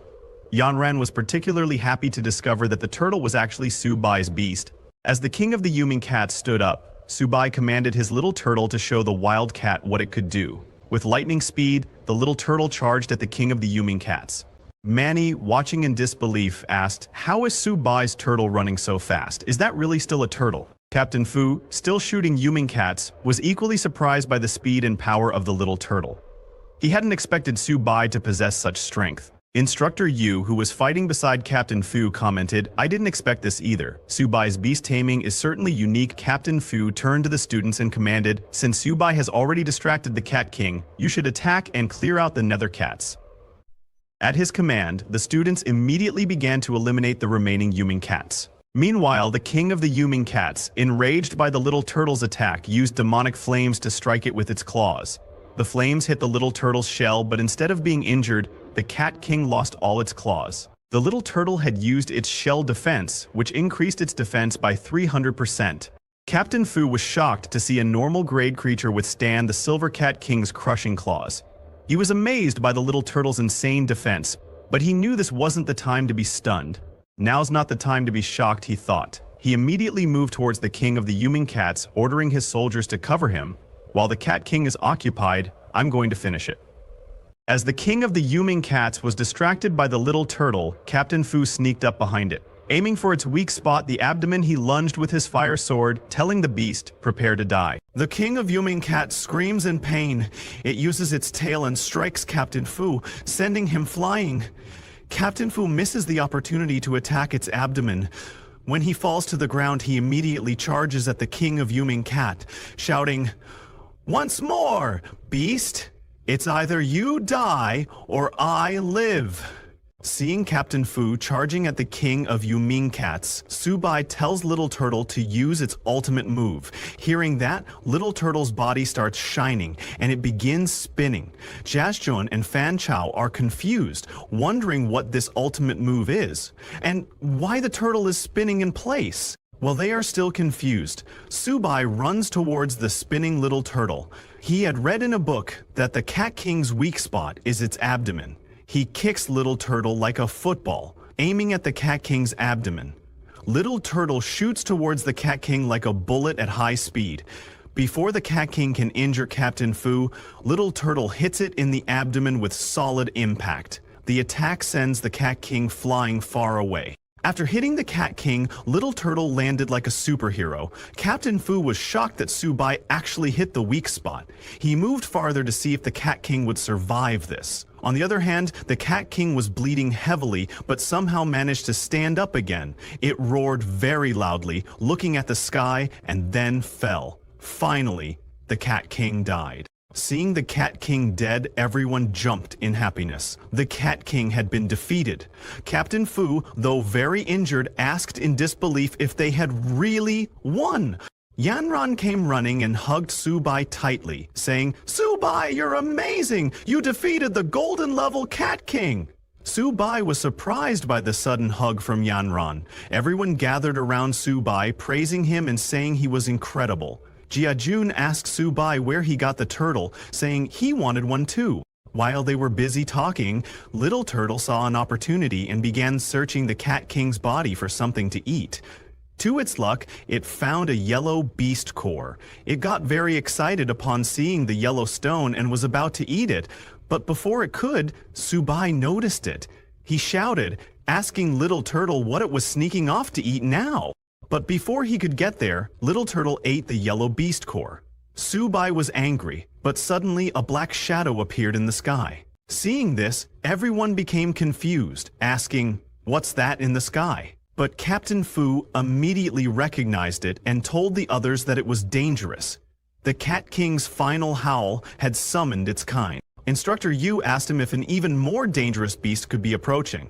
On the other hand, at the base operations center, a soldier reported to the commander that, according to frontline energy wave analysis, F-169 base was detecting a large number of unknown level beasts. It had become very dangerous. This is the same base where Subai is. Suddenly, the commander received news that Hulin's daughter, Yanran, was among the group of trainee students at base F-2679. The person who told him this news was Wen Yuan. He asked the commander to provide immediate support. The commander immediately agreed, saying he would dispatch a scout company to escort Mr. Wen to the battlefield.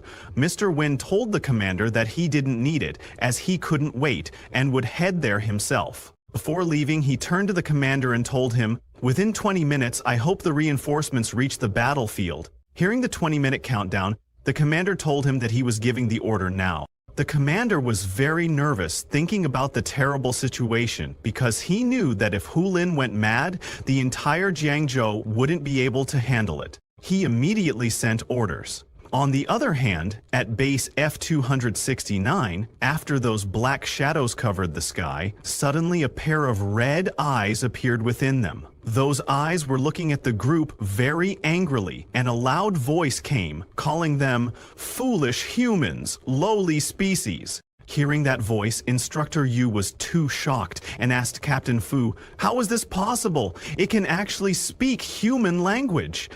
Captain Fu was shocked himself. He said, "This is impossible. A beast that understands human language must be at least golden level and shouldn't appear here." He immediately ordered everyone to quickly form a defensive formation, placing the injured in the center. Suddenly, that black shadow fell on the ground beside the Cat King's dead body. From the shadows, a very angry voice came, saying, "Lowly species! How dare you slaughter my kind?" The shadow monster then started eating the Cat King's body. The students were shocked and disgusted seeing the monster eating the Cat King. When Captain Fu saw the monster, he said, "This is absolutely impossible. How could something like that appear in this area?" Suddenly, Subai received a warning notification from the system. The system warned Subai of extreme danger as a golden-level beast was detected nearby. The system told him to please leave immediately as the lethal threat was rated 5 stars in extreme danger state. Subai was shocked to find that it was actually a golden-level beast. The monster that emerged from the shadow was the Shadow Cat King. And it was even a mutated monster. It was a golden-level monster with 272 constitution, 345 agility, and 275 mentality. After sustaining severe injuries, the Shadow Cat King entered a bloodthirsty berserk state, increasing its agility and attack by 100%, with a 50% reduction in defense. Liu Yang was shocked to find that it was a golden-level beast and said, "Even our teacher probably hasn't faced one." Mani was too scared and fell to the ground saying, "I want to go home, I don't want to die." Seeing that reinforcements hadn't arrived, Captain Fu charged at the Shadow Cat King, ordering everyone to escort the wounded and retreat while he covered them. He jumped to attack, shouting, "Beast, I'll fight you to the death." But with just one swing of its hand, the Shadow Cat King sent Captain Fu flying. It then raised its claws to finish off the captain. Seeing that, Subai threw his little turtle, ordering it to protect Captain Fu. When the Shadow Cat King struck at Captain Fu, Little Turtle jumped in between and blocked the Shadow Cat King's attack with its shell defense. The Shadow Cat King was shocked by the turtle's exceptionally tough shell, but suddenly some deep scratches appeared on Little Turtle's shell and it started bleeding. Captain Fu was shocked and asked Little Turtle if it was okay. Seeing Little Turtle injured, Subai tried to go over, but before he could move, he also got injured and started bleeding from his mouth. He felt the same pain as Little Turtle. Yan Ran, standing beside him, was very shocked to see him and asked if he was injured. Instructor Yu, who was helping Captain Fu at the moment, was shocked to see Subai injured. She couldn't understand how he got hurt, as she didn't see the Shadow Cat King attack him. Seeing Subai, Captain Fu wondered if it was the animal trainer's same origin effect. Hearing that, Instructor Yu said, "It's impossible. I'll go check it out." Suddenly, a system notification appeared, telling Subai that because the tamed beast had fallen into a serious injury state, it triggered the tamer's talent same origin. Now, the host and the tamed beast share energy and share damage. Instructor Yu comes and checks Subai, but she doesn't find any external injuries on him. Shocked, she wonders, could it be that Subai really understood the origin of the legendary beast taming skill? In pain, Subai falls, but Yanren catches him before he hits the ground. She is very worried about Subai's condition. Subai sees the notification and understands what happened to him. He tells her that he is okay. Instructor Yu points her sword at the Shadow Cat King and says, "Subai is sharing the attack of the golden-level Shadow Cat King with his tamed beast. Let's go support him." "Yes, we can't let him fight alone," all the students and soldiers shout together. Seeing everyone charging together, the Shadow Cat King smiles. Its eyes burn with anger and it calls them a bunch of ants. When all the students charged at the Shadow Cat King with Instructor Yu and Captain Fu, the Shadow Cat King took its shadow form to fight. It also sent one of its shadow minions towards Subai. Instructor Yu noticed it and asked Subai to be careful. When Yanran saw the shadow minion coming, she tried to protect Subai by taking the hit. But suddenly, there was a huge explosion, covering the ground with flames. Subai and Yanran were completely fine, as the shadow minion didn't reach them and died. In that explosion, Yanran was too shocked, asking, "What just happened?" Seeing this, Subai smiles because the core crystal of the Silver Yuming Cat King has finally been absorbed. A system notification then appears, telling him that the little turtle has upgraded to bronze level Black Turtle. The Black Tortoise bloodline has been activated, and the Black Tortoise illusion can now be maintained for a short period of time. Little Turtle has gained a new talent called Turtle Gravity. As Little Turtle's bloodline is activated to 10%, all of its attributes have improved, and its talent has been enhanced. Now, Little Turtle's physical strength is 218, defense is 362, agility is 55, and spirit is 60. Its first talent is Black Turtle Barrier, which can gather the power of Little Turtle to form a defensive barrier, increasing defense by 300%. The second talent is Turtle Spirit Possession, which consumes a certain amount of physical energy to cover the whole body with Little Turtle's energy, enhancing attack power by 100% and defense power by 200%. The third talent is Turtle Gravity, which launches a skill at the designated target, causing the target to be pulled by gravity. After awakening the Black Turtle's bloodline, Subai's Little Turtle entered its spirit form. A huge beast, in the form of a spirit, emerged from the Little Turtle's body like a projection. Everyone was shocked to see the Little Turtle's spirit form. What would they want to do with it? Creatures of the night stormed Earth. What would they do with the Blue Turtle voice line? Instructor Yu asked if Subai's beast had evolved. Seeing the golden light emanating from the Little Turtle's body, Captain Fu wondered, could it be an epic beast tamer? On the other hand, after the Little Turtle's awakening, Subai also stood up. Yanran asked him if his injury had healed as well. Subai told her that he was fine. He then immediately pointed at the Shadow Cat King and ordered the Little Turtle to kill the beast for him. At his command, the Little Turtle's spirit swung its hand and struck the Shadow Cat King, sending it flying with just one attack. Everyone was amazed to see the Little Turtle's power. Captain Fu, shocked, said Subai's tamed beast is only at the initial bronze level, but it exudes such terrifying pressure. The bloodline level must be quite high. Luo Long could not believe his eyes. Subai, a bronze-level beast tamer, had knocked away the Shadow Cat King. After getting hit by the Little Turtle spirit, the Shadow Cat King went flying, but somehow managed to stop itself.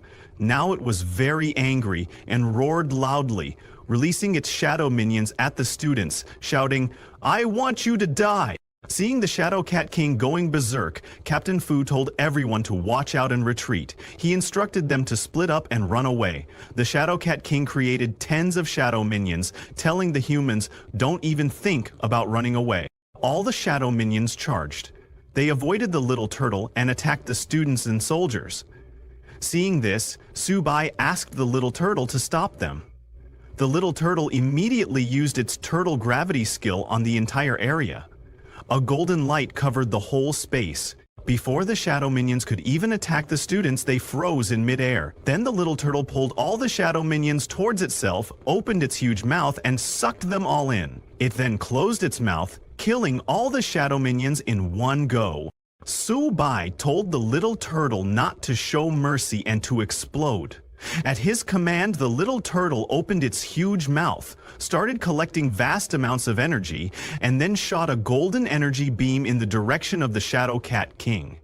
In front of the Little Turtle's powerful energy beam, the Shadow Cat King didn't last a second and was vaporized. After a few minutes, Mr. Wen also arrived at the scene, but upon looking at the battlefield, he was shocked to see that everything was already over. There was a huge crack on the ground. Seeing this, Mr. Wen wondered, what on earth did they go through on such a tragic battlefield?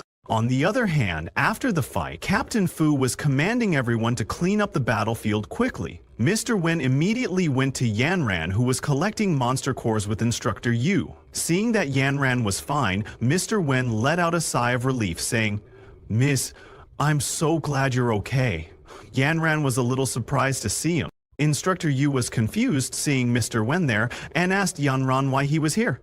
Captain Fu immediately saluted Mr. Wen and introduced himself as Fu Lin, the Deputy Battalion Commander of F-269 Military Base. Since Mr. Wen was a higher-ranking officer than Captain Fu reported to Mr. Wen that in this battle, a squad of his troops cooperated with the instructors and students of Wuhan University and encountered a large group of nether cats. Over 800 nether cats were killed, including several bronze level ones, one silver level one, and one gold level one. The casualties are currently being counted and initial treatment is being provided to the seriously injured. Mr. Wen was surprised to hear that a gold-level beast had appeared. Looking at the crack on the ground, he said, "Captain Fu, you actually killed this gold-level monster? It's unbelievable." Pointing at Subai, Captain Fu reported to Mr. Wen that it was Subai and his trained animals who killed it. Hearing that, Mr. Wen turned to Subai and asked him if he had killed the Shadow Cat King. Subai acted modestly and told Mr. Wen that it was the deputy battalion commander, the instructors, and he who worked together to kill it. It wasn't just his work. Hearing Subai's reply, Mr. Wen was impressed. He patted Subai on the shoulder and asked, "Subai, after graduating from Wuhan University, are you interested in studying at Zhenzhou Fortress?" He added that although the beast tamer had fallen, he would personally guide him. Hearing that, Subai became happy and thanked Mr. Wen for his kindness, saying that he hadn't thought about it yet. While they were talking, Captain Fu came and reported to Mr. Wen that the battlefield had been cleared. He asked Mr. Wen to please give instructions. Mr. Wen instructed everyone to return to base. When they all returned to the base, in front of the teleportation formation, Captain Fu asked the instructors to count the number of people. He told the students to enter the portal in order and to go back and practice hard, saying they were the strongest class he had ever met. All the students thanked the deputy captain before leaving. While the students were leaving, Captain Fu told Instructor Yu that these children were very special, especially the one named Subai, who had a bright future.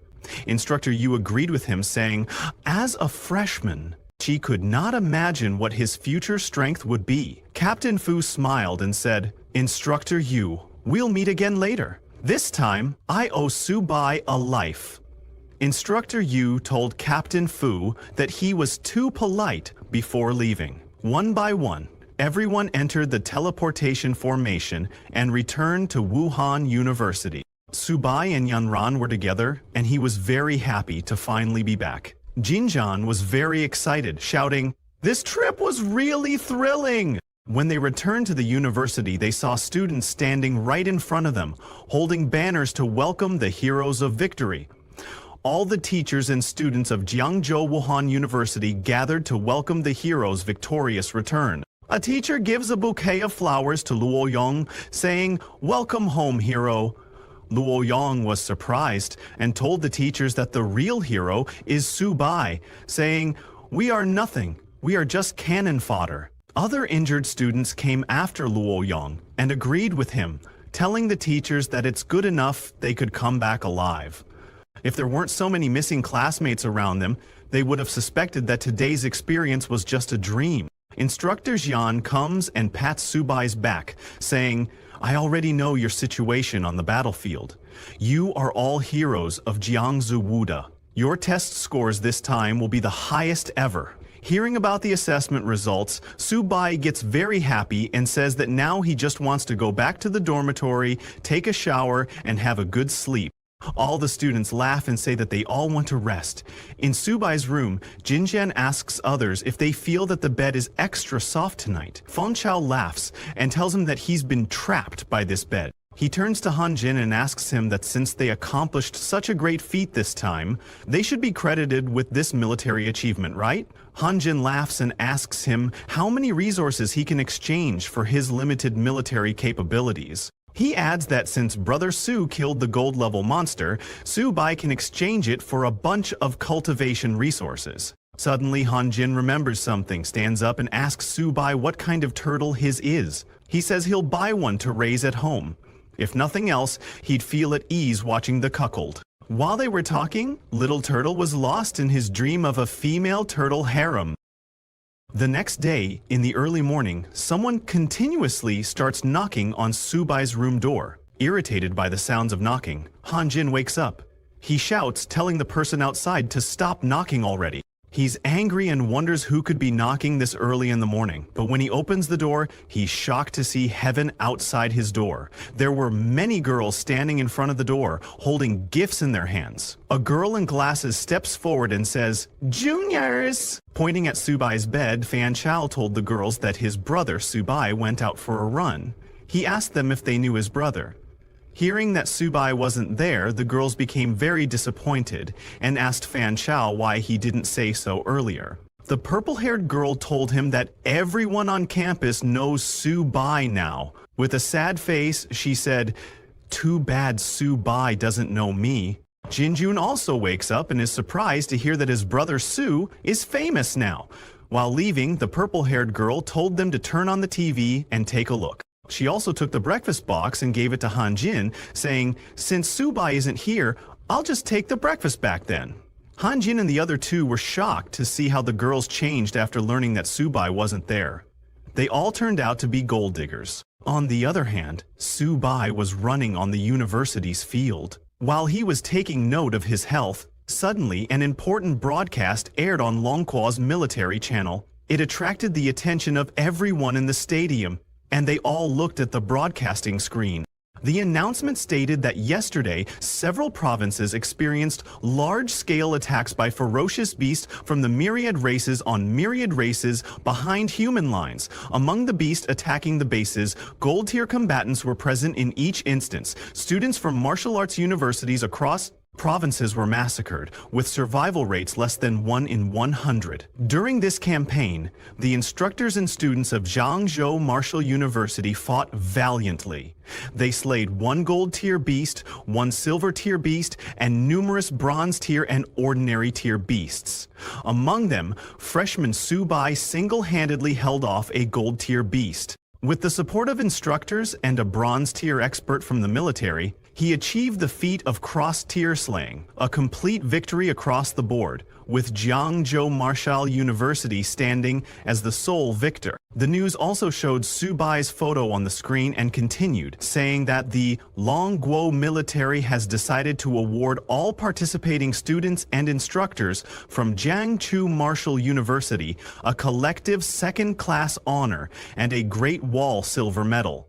As for student Subai, for his outstanding contributions, he is awarded a first-class honor and a Great Wall gold medal. Subai was surprised and confused by the sudden awarding of the first-class honor. Everyone in the stadium was shocked to hear that Subai, a freshman, had achieved something so incredible. A guy, very jealous of Subai, said, "A Great Wall gold medal, something I could never achieve in my life, is given to a freshman." A girl, very impressed by Subai, shouted, "The Martial University is mighty. I really want to meet Subai." She asked others who was acquainted with Subai, saying she wanted to date him. Hearing them all, Subai realized that if he stood there, those crazy girls wouldn't let him escape. He covered his face, thinking it was better to sneak away quickly. Slowly, he made his way out of there and hid behind a wall. Where others could not see him, while he was taking a breath, suddenly his phone rang. It was Subai's sister, Sujia. She was very excited and told Subai that he was on TV. Subai was surprised that even people outside the university had received the news. He told his sister that he had already seen it. Sushia told him that their mom and dad wanted him to come home to celebrate. Subai knew his family's financial condition and asked, "Isn't that unnecessary?" Subai's mother and father were sitting beside Sushia and were very proud of him. His father told him that he had achieved such an honor, and now everyone in the neighborhood wanted to see him. Subai's mother told him that his third uncle's sister-in-law had just called, saying she wanted to introduce him to a girlfriend. Sushie told him that he better come back quickly, otherwise, their front door was about to get kicked down by their neighbors. Hearing how happy they were, Subai said, "All right, the test just ended, and we have 2 days off. I'll pack up and come back to take a look." His sister was very happy and told him that since he was so famous now, their dad would grin in his sleep. Subai laughed and told her to hang up. Then, in the afternoon, Subai came back to his family's apartment. All the neighbors started calling Subai's father, saying, "Old Su, your family's hero is coming home. Come out and welcome him." Subai was shocked to see so many people standing in front of their house and asked them if all of them were waiting for him. The whole neighborhood had gathered there to welcome Subai. They started cheering that the great hero was back. A woman came up and asked Subai if he still remembered her, saying she held him when he was a kid. Subai was very surprised and asked, "Isn't everyone being way too enthusiastic?" Subai's family also came out. Sujie jumped to hug her hero brother. His mother and father were very happy to see him. Subai's father grabbed his hand and asked him to come home. While he was going, another woman asked Subai to come and eat at her house, saying she made seafood dumplings. Subai thanked her but told her that he was allergic to seafood. An old man came forward and asked Subai's father to bring Subai to his house, saying he had stewed turtle soup and invited them to have some together. Subai's father thanked everyone and told them that they had already prepared food at home. He added that he would bring Subai to visit each of them once he had rested. Subai told them that later on he would definitely visit all the uncles and aunties. Hearing that, an old auntie came forward and asked Subai's father to bring Subai over later, mentioning that her granddaughter was a university student in the city.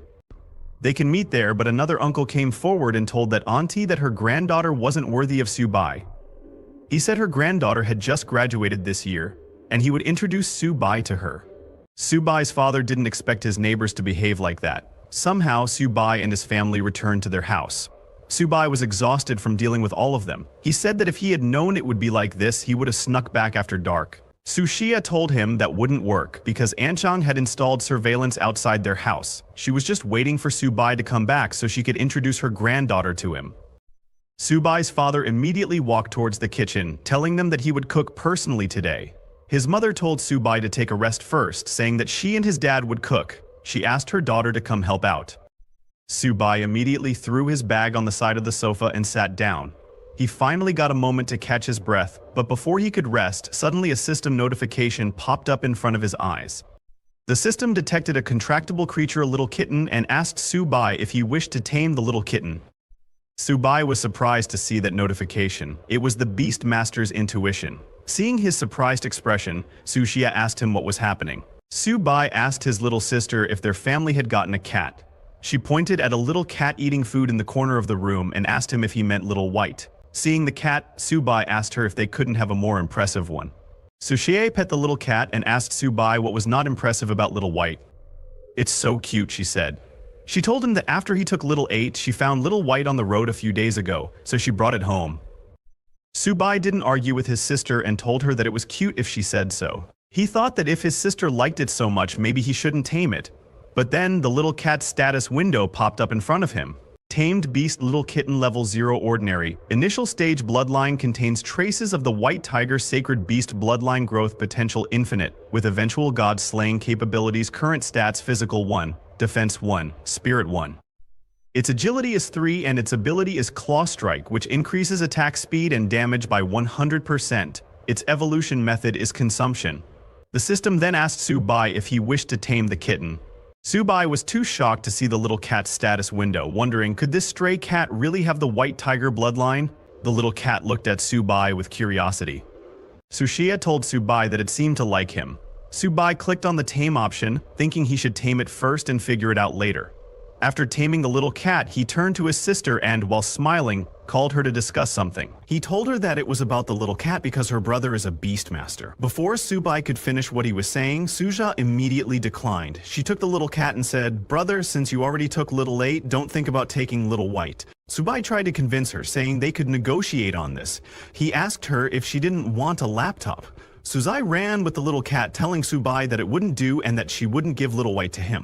A few minutes later, Subai's mother came with food and saw Subai chasing Suzia, who was running away with the little cat in her hand. Then, 2 days later, when Subai returned to the university, he had both Little Turtle and Little Cat with him.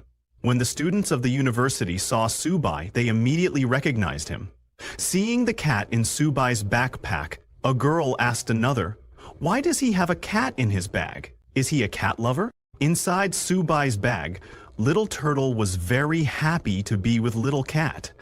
It told Little Cat that this is Boss's school and that it would have her back from today.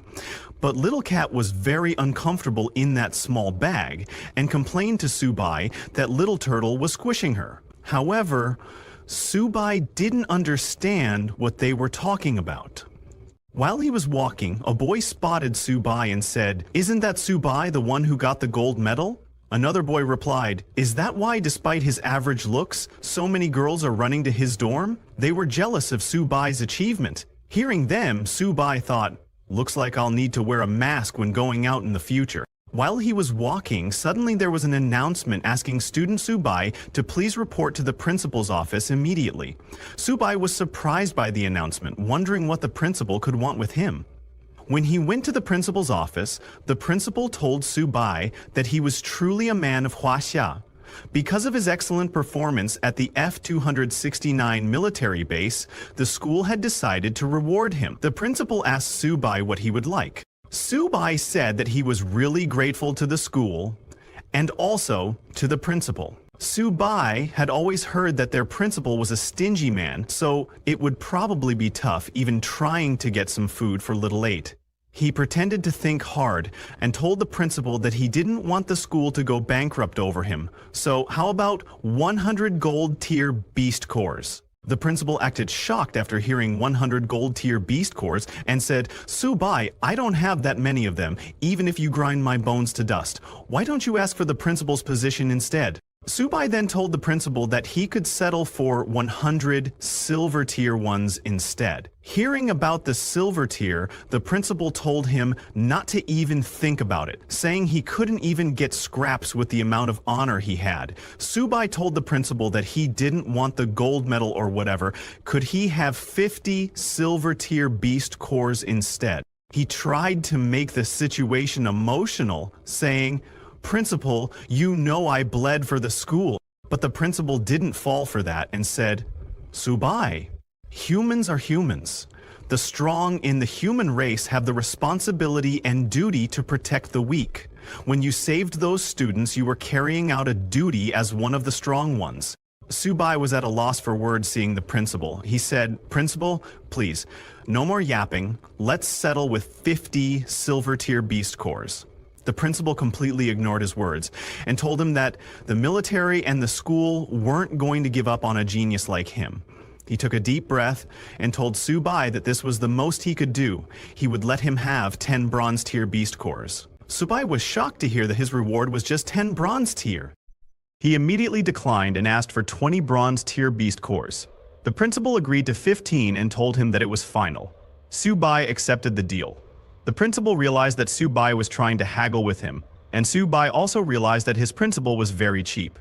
The principal then turned around and told Subai that in addition to the rewards, there was a little something he needed to let Subai know. Surprised, Subai asked. The principal told Subai that he had been selected by the school as the representative from the first year and would participate in this year's 100 Schools tournament.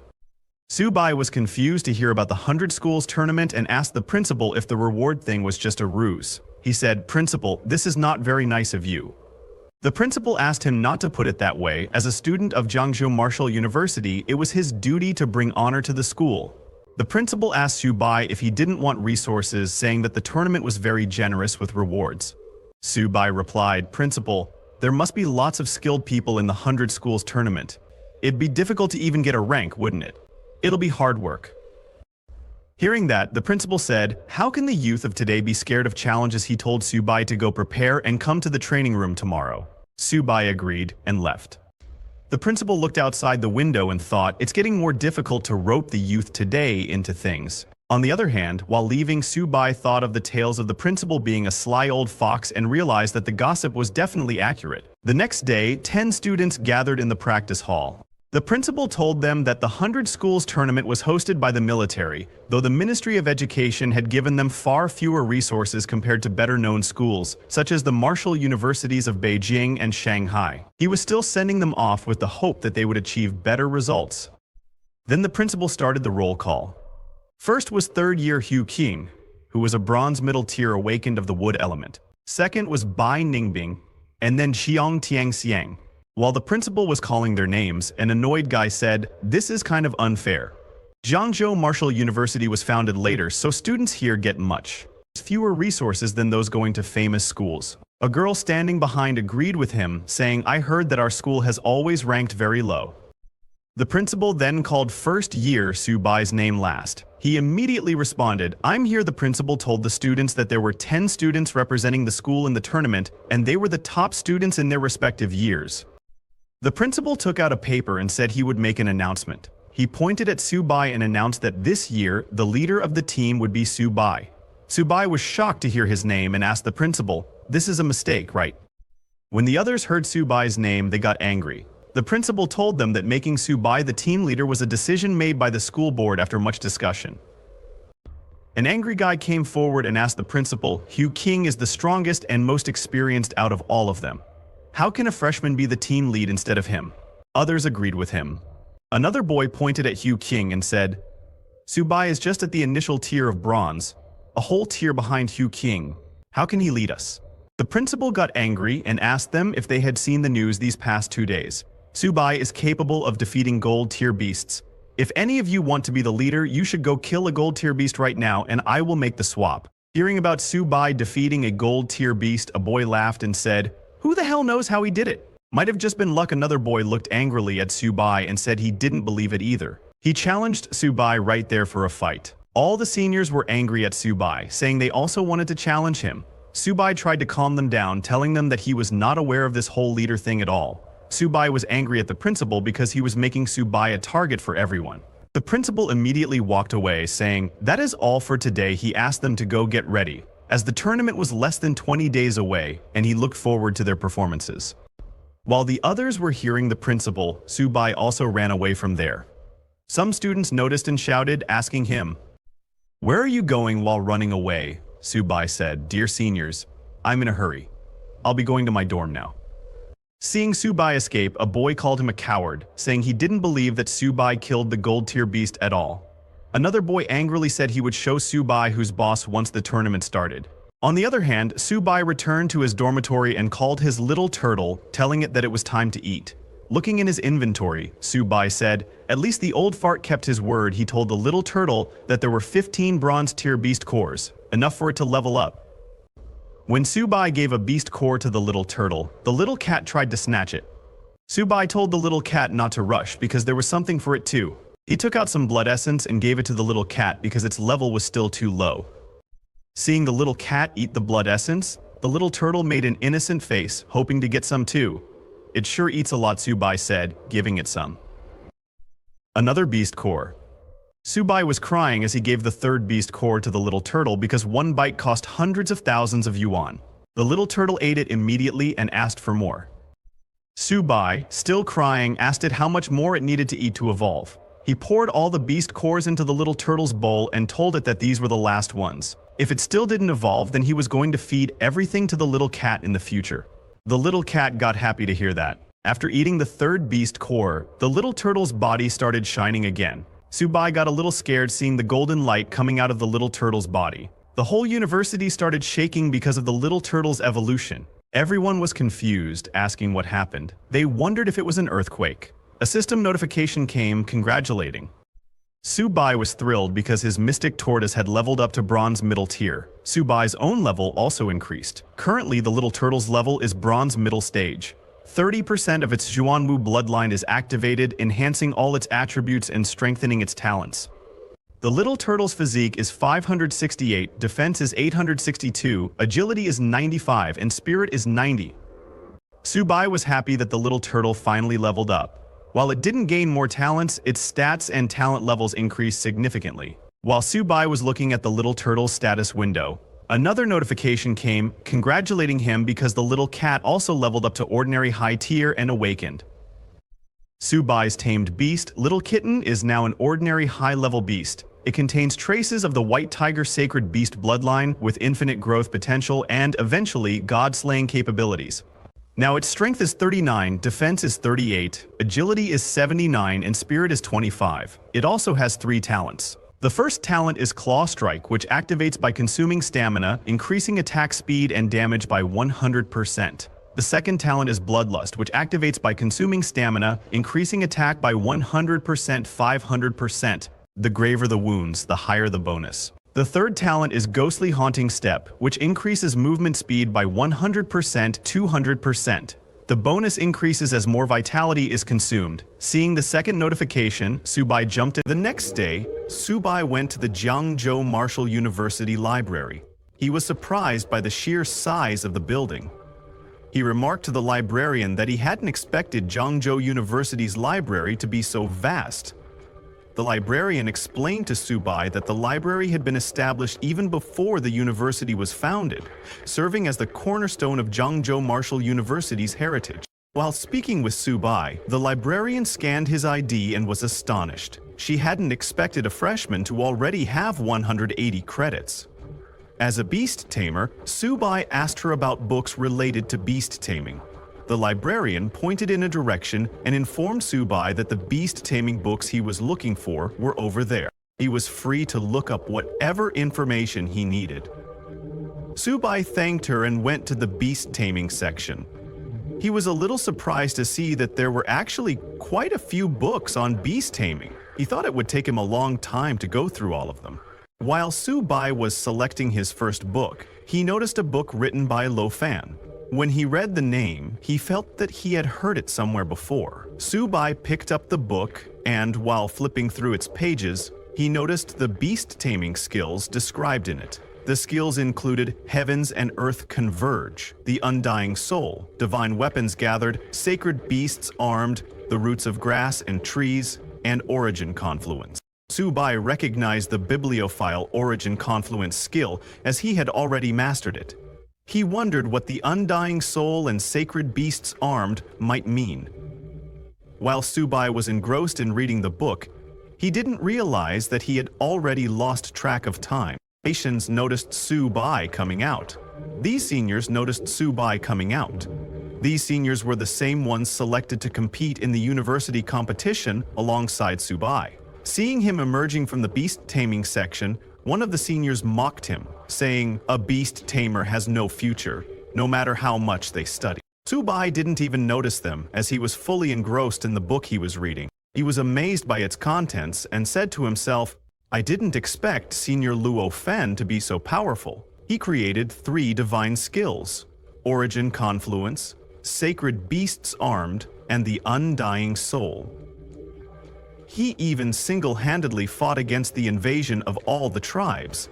It's a pity he was eventually outnumbered and died on the battlefield.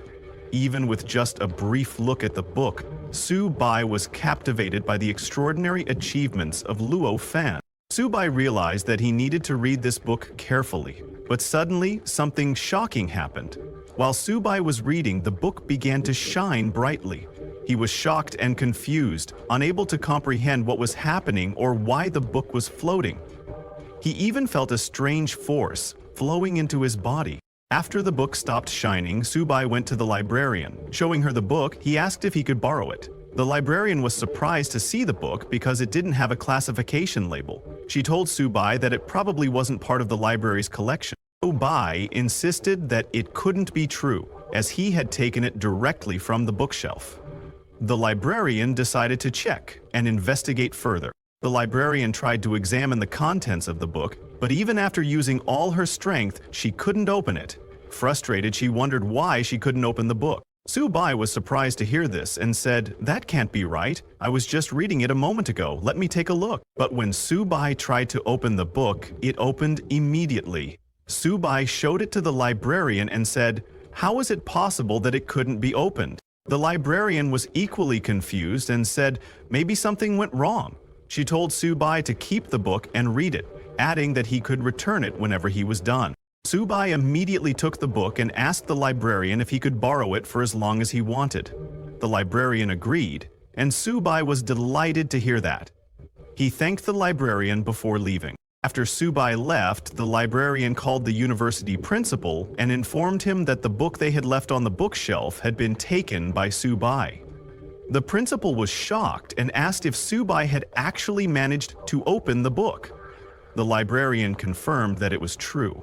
She saw it with her own eyes. The first-year student Su-bai had opened the book. Hearing this, the principal became very happy.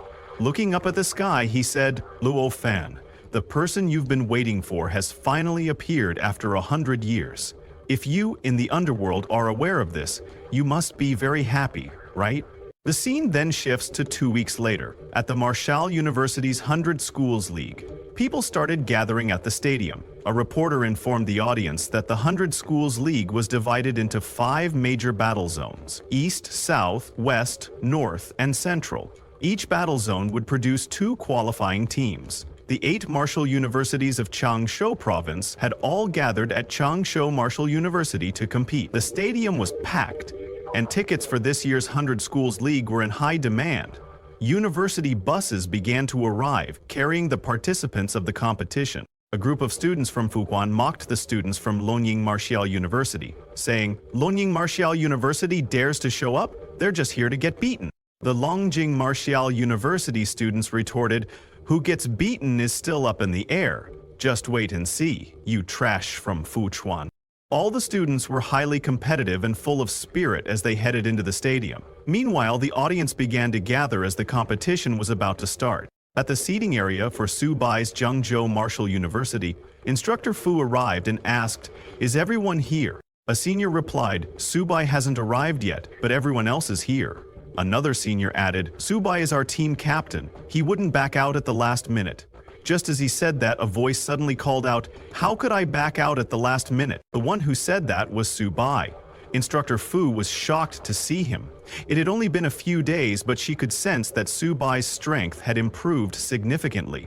She told Subai that the match was about to start and that they needed to arrange their lineup.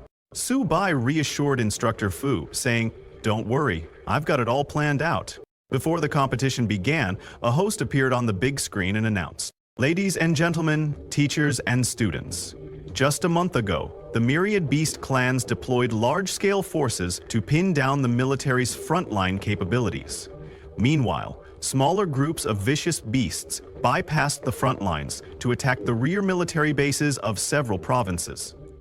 The Martial University students in the affected provinces were nearly wiped out by the myriad beast clans, with less than 1 in 100 surviving." The host asked, "Compatriots, shall we avenge this?" The entire audience shouted in unison, "We must avenge them! Kill all the vicious beasts! The human race must win!" Seeing the audience's energy, the host said, "Good. If our human race has this spirit, how can the vicious beasts not be destroyed? This is the very purpose of today's 100 Schools League. Now, I declare the official opening of the Jiangzhou Provincial League." The rules of the competition were then announced. As this is a team battle format, each team can have up to 5 participants in each match. The loser is eliminated and the winner advances to the next round. "The team with the last remaining participant wins," the host announced. He then proceeded with the random draw for the matchups. First match was between Longying Martial University and Xinmin. The second match was between Jiangzhou Martial University and Xinyun Martial University. The third match was between Fuchuan Martial University and Suchong Martial University. The fourth match was between Anyi Martial University and Zhongshu Martial University. The host called for participants from Longying Martial University and Xinmin Martial University to come to the field. Subai's seniors were a little surprised to see that they had actually drawn Qingyun Martial University. Instructor Fu was also concerned, as the fight between Longying and Xinmin had already begun, but their lineup hadn't been decided yet. While they were discussing, suddenly, the principal of Zhengzhou Martial University approached and asked Subai if he had arranged the lineup. Subai proudly told the principal that for the lineup, he would be the first to go. As for the remaining 4, they could figure it out themselves. Everyone was surprised to hear that and asked Subai if this was part of his strategy. One senior asked Subai, "Shouldn't we make targeted arrangements based on Sungshin Martial University's lineup?" Other seniors agreed and asked Subai, "If you go first and can't win, it would be an embarrassment for Jiangxiu Martial University." The seniors were very angry with Subai. Subai then addressed everyone. Subai reassured everyone not to worry, saying that he would not disappoint them. While they were talking, the principal noticed that in just a few days, Subai's level had increased significantly. The principal admitted that Subai's comprehension was truly impressive. The principal then whispered to Subai, advising him not to go too far and to at least leave some room for his seniors to shine. He added that if Subai offended them all, it would be difficult for him to get by in school in the future. Subai nodded, understanding the advice. Into rooms, the light grew. Meanwhile, the match between Longying Martial University and Xinmin Martial University had ended, with Xinmin Martial University emerging victorious. Seeing the fight, Instructor Fu remarked, "This year, Xinmin Martial University is incredibly strong. They defeated Longying so quickly." She then turned to Subai and wished him all the best, as it was his turn to take the stage. Subai acknowledged her and, as he walked toward the arena, told his seniors to watch closely. They didn't like his attitude and said, "Let's see how capable he is."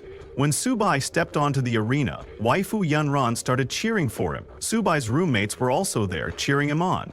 to fight Subai, a red-haired student from Qingyun Martial University, entered the stage. When the red-haired student saw Subai, he immediately recognized him and said, "You must be that freshman who slayed the golden tier vicious beast, right?"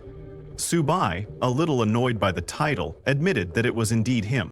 That red-haired guy was Qingyun Martial University's squad captain, Li Ling Feng, a mid-Ryong rank stone power user. Li Ling transformed his arms into stone and said to Subai, "Today I'll show you what true power is like." Subai completely ignored his warning and focused on taking out his little turtle from the bag. Li Ling was surprised to see the little turtle and asked Subai, "Is this your tamed beast?" He then laughed at Subai, saying, "Don't tell me you brought your household pet to the competition." Subai completely ignored him again and took out some food to eat, saying that he was in a bit of a rush this morning and hadn't had breakfast yet. When the audience saw Subai's little turtle, they too were confused, wondering why he brought a little turtle to the competition. A guy commented that Jiangzhou Martial University really doesn't have anyone worth mentioning anymore, so they are actually letting this kind of trash go on stage. Even Subai's seniors thought he was seriously underestimating his opponent. One senior asked the others, "Subai's opponent seems to be at the mid-bronze rank. Can he really handle this?"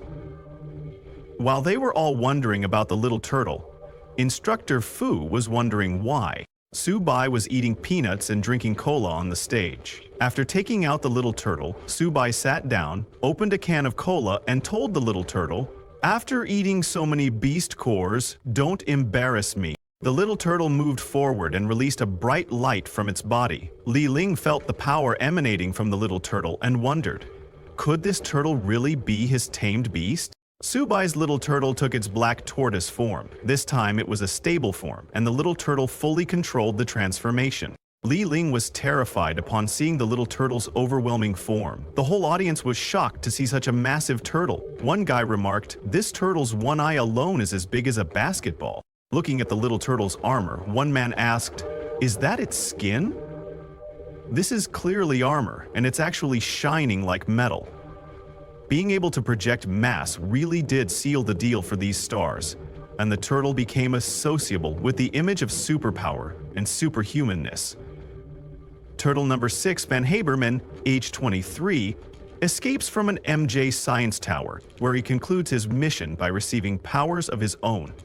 You know, looking at the little turtle's claws and limbs, another man said, "No wonder Subai can kill a gold-rank beast. This turtle could crush anyone with a single slap."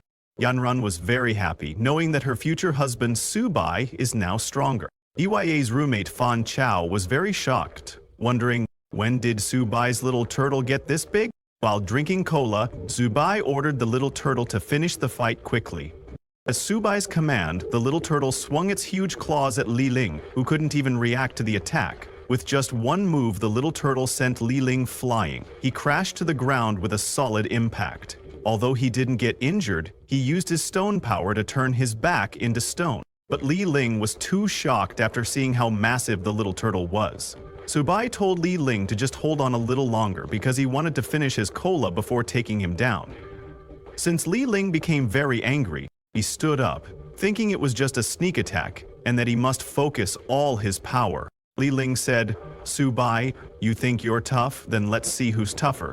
With that, Li Ling used his stone transformation and fully turned his body into stone. He jumped high into the sky and used his rock fist skill to attack the little turtle. But before his punch could even land, Subai's little turtle hit him with its claws and sent him flying off the field. Instructor Fu was shocked that the fight was over and Subai actually won. Subai's seniors were also very shocked, admitting that this turtle is too strong. The principal praised Subai, saying, "The younger generation is truly formidable." From the audience, a guy asked others, "Is the captain of Qingfu Martial University actually an idiot? How could he not dodge such a big slap? The speed doesn't even seem that fast." Another guy sitting beside him said, "Bro, it's clear you didn't study physics well. The speed of that turtle doesn't seem fast, but that's because it's so big." Amazed by the little turtle's power, a guy said, "Even a mid-tier bronze-level ability user can't stop Subai's turtle's attack. This turtle is unstoppable, a creature that can slay a golden-level fierce beast. How could it be so easy to deal with? Fan Chao was also very shocked because he knew that the little turtle wasn't this strong before. The host came on and announced that in the first match, Jiangzhou Martial University's Su Bai won. After that, the second contestant from Qingyun Martial University, Zhang Zhuan, came onto the stage.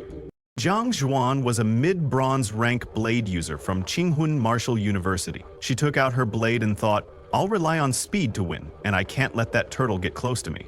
Thinking that, she charged at the little turtle with full speed, changing her direction repeatedly to confuse it. The host told the audience that Xuan was using her speed advantage, constantly staying outside the range of the giant turtle's attacks. Hearing that, the whole audience shouted, "Yes, that's how you fight. The guy who went up earlier was dumb." All simultaneously as the golem swung out of it, a Pokemon riding on the nature of a Yan was thinking that as long as she found an opportunity, a strike will be enough to win. Instructor Fu was a little worried, seeing that Zhu had been dodging and looking for an opportunity, while the turtle couldn't hit her at all due to its speed. The seniors were also worried, thinking that Su Bai was still underestimating his opponent. They all were concerned for Su Bai, but Su Bai was enjoying his snack with cola.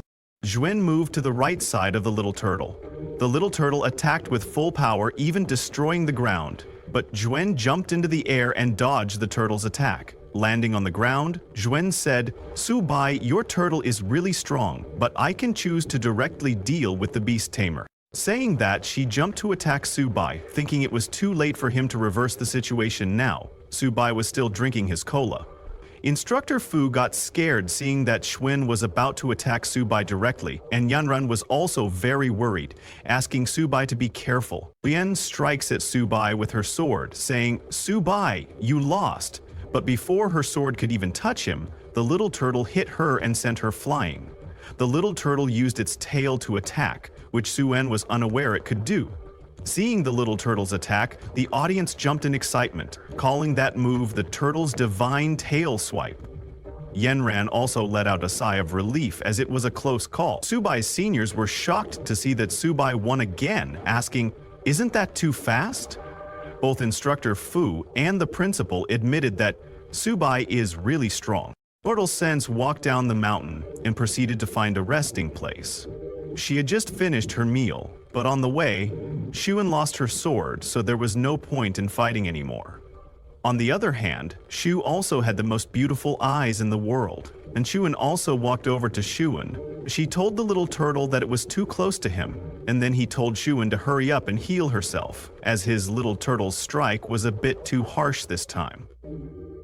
Xuan was seriously injured, and some doctors took her off the stage on a stretcher. On the other hand, Subai returned to his turtle and said, "All right, I'm going to get serious now." He stood beside his little turtle and asked, "Who's coming up to challenge me next?"